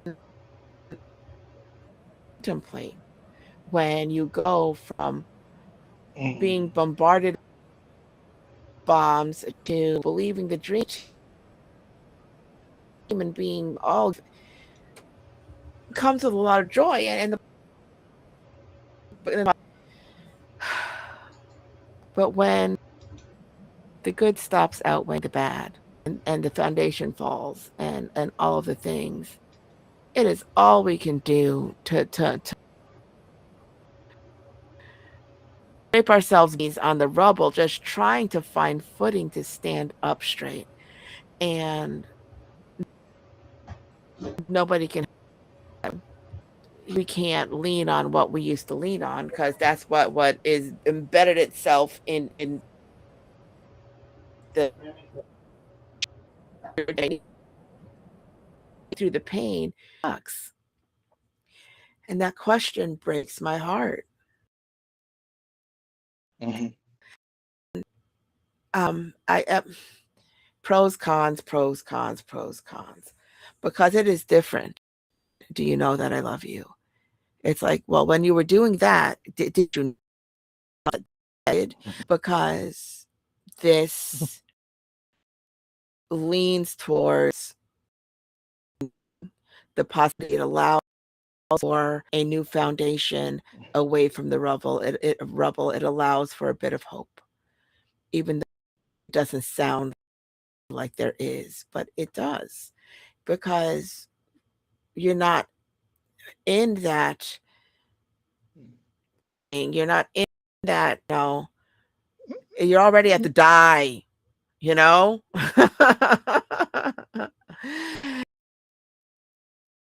you know, with the truth of what you have done, and may you never forgive. You know what I mean? And that point, it's just a matter of that slow turn without looking back. But that's then this descent into pain, because it's a choice. It's not a reaction. It's not a consequence, choice. And sometimes that's the hardest thing to do, you know? So right, you're You mentioned that eye part. Well, at least it's merciful, and it's a sharp blade. The idea of this, that my big takeaway is, sometimes people mistake love for armor, and the feeling of, how could you, if knowing that I love you, how could you treat me like this, is ultimately, what you're dealing with in my eyes. So the the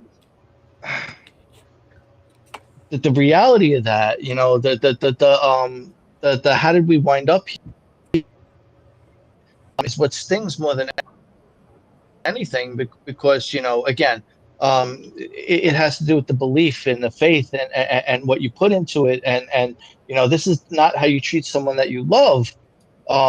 And again, this also reminds me of your dogs, the way that dogs love, because and you're being treated like a dog in that other regard. So um again, there's so much of this is just has to do with bad behaviors and just a different idea of what it means to love somebody, because um did you know that I loved you? Well, like Pretty Bird said, it's not a question that you really should be needing to ask ever. That's something that's empirical, that you don't doubt, that it's like you know and guys say that all the time. I love you.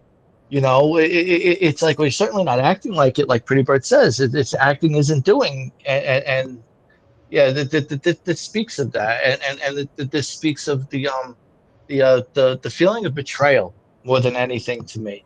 Of I gave you my heart, and you basically stamped it, return to sender. So and I'm stuck on earworms. I'm sorry. That's So yeah, this is really just you know. So yeah, he gave you your heart, and you gave him your heart, and he gave you back a cow. something like that. Um, it's just the making you're the fool, and everybody knows it but you, because Yeah. obviously he's not there for you, so you're the fool. What a fool believes. Yes.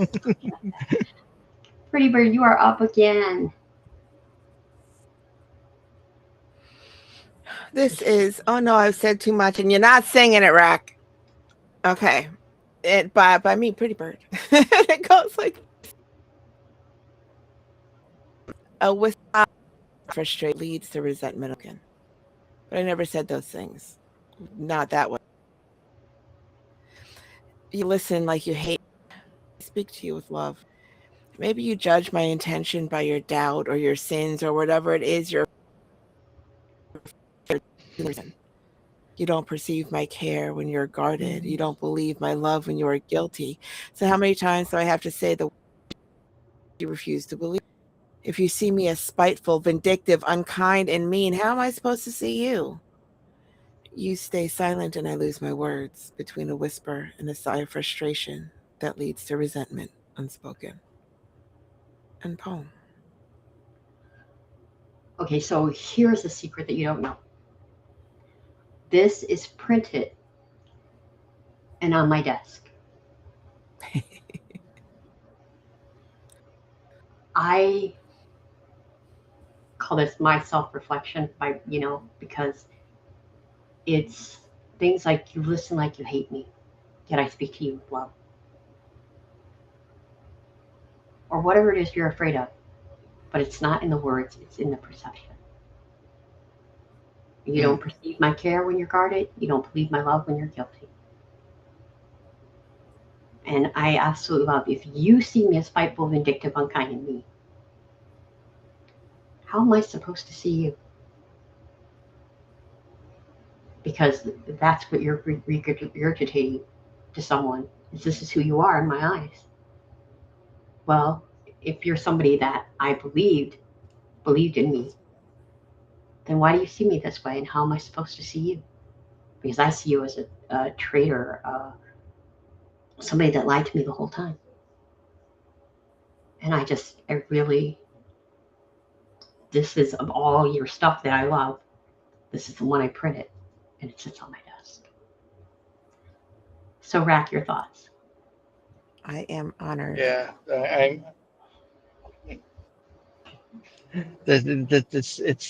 it's facts again, because to me, the idea of uh it reminds me again, not so much an earworm, but I love the song. Oh Lord, please don't let me be misunderstood. That always that the idea of that's not what I meant. How can you look at me like that? How can you think of me like that? Is that how I treat you? You know, again, it speaks to me. It speaks to me deeply. So, uh, I'd print it and put it on my desk too, but I wouldn't be able to read it. So, uh, You know, it's a painful place to be on it's this a, side of their projection. What were you saying? no, it's sitting with the idea that you know anyone could look at you like that and not see you the way that you think that they do. Well, it's not anyone. It's the ones that say that they love you, the ones that are supposed to know who you are, the ones that know you Mhm. better than everyone. I mean, I don't give a shit about the anyone's. I give a shit about, you know, the ones that made it into family, Someone's, yeah. and the ones that I would never see that way. And the thing is that when everything that you're okay, for example, if they say something, oh, you know, I can't believe that so and so did whatever, since we're talking shit, right? I'd be like, yeah, right. And they're like, what? And I'm like, what? I was like, what? Do you not believe? What the hell are you talking? Oh, fuck you. I was like, whatever. And and that's just mild. They read everything like that. And so when after is when they view that way, when you don't mean it that way, when everything has to have a disclaimer, where in parentheses, when in parentheses, I have to say, she says with a smile. I mean, that's a little ridiculous to me, you know, when you're texting somebody. But and you learn that if that's how they see you, is that because that's how they mean what they say, and instead of reading them with the kindness that they hope that you hope that they speak to you, and you start reading them the with the disdain that they read you with, it changes everything. And then how do you go back to the Yeah. kindness, because they flip-flop in moods and you don't know what you're going to get. So I'd rather be safe than sorry. So you want to talk to me like you're an asshole? Okay. Because you read me like I'm an asshole, so I'm going to assume that you've got the assy tone. And I have learned through a couple of very hard years of this bullshit. I have learned to be like, so did you mean that to be as hurtful as it sounded? You know, or what did you hear? Because I don't think that you heard well, even if it's in text. And they're like, yeah, but I don't. And so when they have to take accountability for what they say or how they say it, 9 times out of 10, they're like, thought it was, but I didn't need you to say that out loud. My bad, you know. And it sucks when you have to have the conversations with disclaimers, easy conversations of all the things, because when people are in a good mood talking to each other, there's no question. There's never a question. People start hating themselves or hating the situation, in a bad mood or worried all the time or just having some kind of angsty life shit. They want some of reading anybody happy, because if they're miserable, everybody has to be miserable. Fuck the world, fuck you, fuck me, fuck everything. And I'm just like, no, that is not my favorite word, but okay. With a smile. Always with a smile. But yeah, and it sucks to be aware. And it takes a lot to get aware, because you have to stop seeing the best in somebody. You have to stop, thinking in best case scenarios. You have to stop with the benefit of the doubt. You have to stop with us having a bad day and just live with, no, this is the shit, and this is how we fucking read. Because I have been ghosted for joking about a heart on a picture, you know. And what are you doing? You're public, and it's on your shit, and that there's a heart. I was like, oh, I see you were on today. You know that. Well, because you whatever. And then all of a sudden, I got my ass chewed out and full ghosted on everything. Not in a good I way. was like, oh, hey. And I mean, ghosting, That's unless it's spooky season. But yeah, it's a hard thing No, when no, no. You people said you got your ass chewed out. that one. No, they're coming late, so I was already moving on. So it's how long are you expected to be in a situation where people see the worst in you because they it in themselves? You know, not your fault.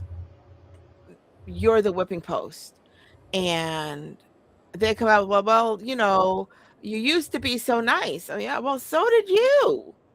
I was like, well, at least I don't read you like an asshole. And it's a hard place to be. It really, really is. And so then you get quiet, and then you test the waters, and you have a couple of nice doesn't feel where you can deal with further the conversation. You wait till the next day or a little later on during the day, or when you have to temper your interactions with somebody, Eggshells. that's not what friendship is supposed to look like. That's not what love is like. It shouldn't be that difficult. You know, it's a sad state of affairs, and it's extremely painful.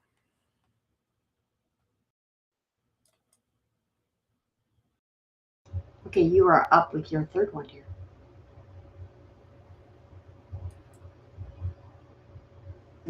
Me? Yeah.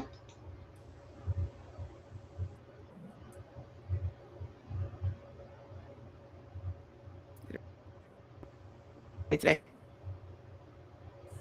Let me get Come there. on, boy. Yeah, well, let me get there. Oh, okay.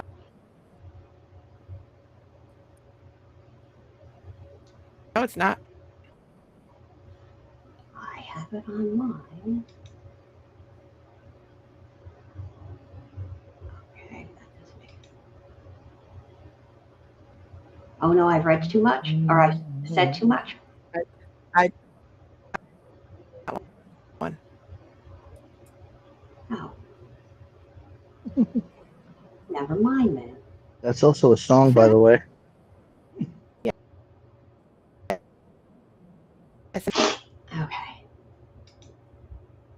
It's a So good what about song, the other though. one that's on?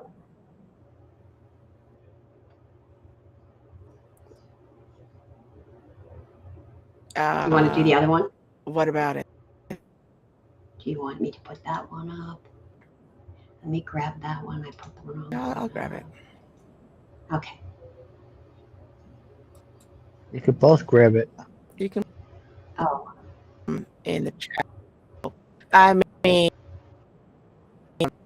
a little ambition.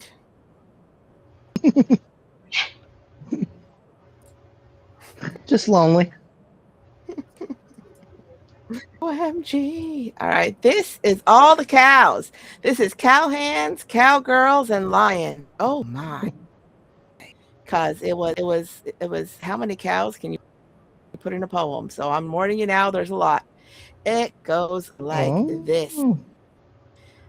The lion struggled up mentally out of the co-workers in respectless rhyme that never to the cowbird sing. Cow licks through field girls to cow hands, the field apples, old sugar, honey, iced tea, coward-esque, pandering, cowering neath the cowhide does not give a yellow belly fix, cowtailing the rugged perceptive cowlings, riding the cow path like you're first on the trail. But trailblazers aren't smooth talkers lagging herd, like no one will notice. And it's not really about who one pretends to know. Cowpunchers avoid the cowage and spewed from that struggles with his put 'em up mental cowardice. And poem. Wow. Again, you just have this way of talking about everything. It's all about pretending to be a big shit and you ain't. Yeah, I mean, I really, What's really that like this expression because about being all hat? I really don't like those that, come up and want to always one up you and one up you and one up you. It's like, I know what I've done. I know what letters go behind my name. I don't need to put that out there. There's no reason. Um, it's just what it is. And the way you absolutely took this, and because it was done for something I did. So I love how you did all the play on words. Cowpunchers avoid the cowage, the sewage spewed from cow-tongued lion that struggles to put them up, mental cowardness. And there are so many people that are cowards. They would rather, like you said, I'd rather paint this gloss of bullshit over myself so you don't really see who I am. Um, and there's something to that. I even if I've been friends with you for a long time, I've had friends that all of a sudden I don't know who they are or where they came from. And that's on me because obviously I was just too blind to see. But it's a wonder though, sometimes, call it, being naive, being vulnerable, whatever. But don't come talking to me about how great you are if you haven't put that in action. I'd rather see your actions than your words. So, and I love sugar honey iced tea, by the way. That's really good. Mm-hmm. I like that it's part of a story that's very, dear to me. So lovely work as always, my dear. Rack, your thoughts. I think this proves that you're outstanding in your field. Um, yeah, the amount Oh, of cows. cows in this is utterly ridiculous. I mean, the cow puns can just keep on coming, but I'll refrain because you've got enough cowhide in your life that's piled up and waiting to be made into journals. So I'll leave it at that. And the bullshit too, because, bulls are in there too. That's right. Yes, And it's always the ones that are arrogant, or I'm sorry, there is a massive in these like last Halloween nuts. But there's something about the ones that a lot of big shit. The ones that sit there and don't you know what don't you know who I am without having to say, don't you know who I am? They act like they're stink. And you look at them and you can see that this they're scared in herself or the part that they know anybody, and you're like, "Mm." And then they're really they tend to run away all butthurt. And I'm just like, oh, sweetie, hurt. All right. I see you, you know? But when they spend their lives, everybody, a facade and you see right through it, they really don't like it. How dare you see them, pay no attention to the man behind the curtain.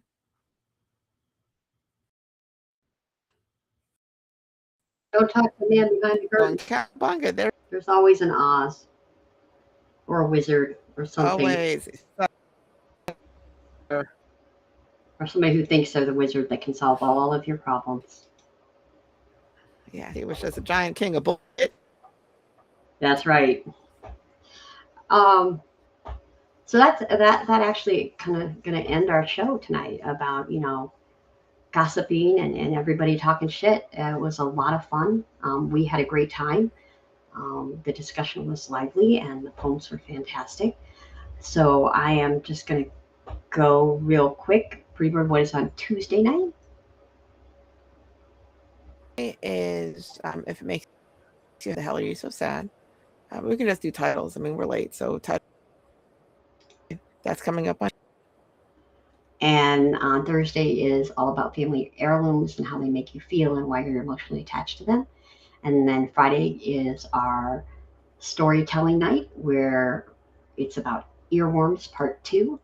all those little earworms, that notes and words and sentences that Rack has been full of tonight kind of catch you off guard and you just keep singing that song all day.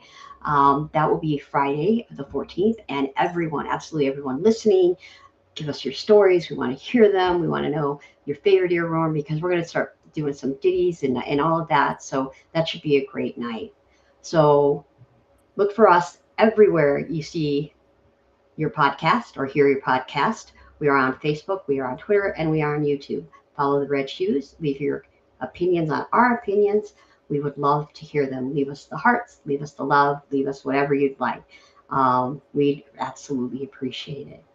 So you can hear us on Tuesdays and Thursdays at 10 Eastern Time, and we hope we kept you entertained. So we did have a lovely night too, and we hope you did too. But of course, if you did not, you can fuck all the way off. Fuck all the way. Yeah. Good night, everyone. Good night, everyone.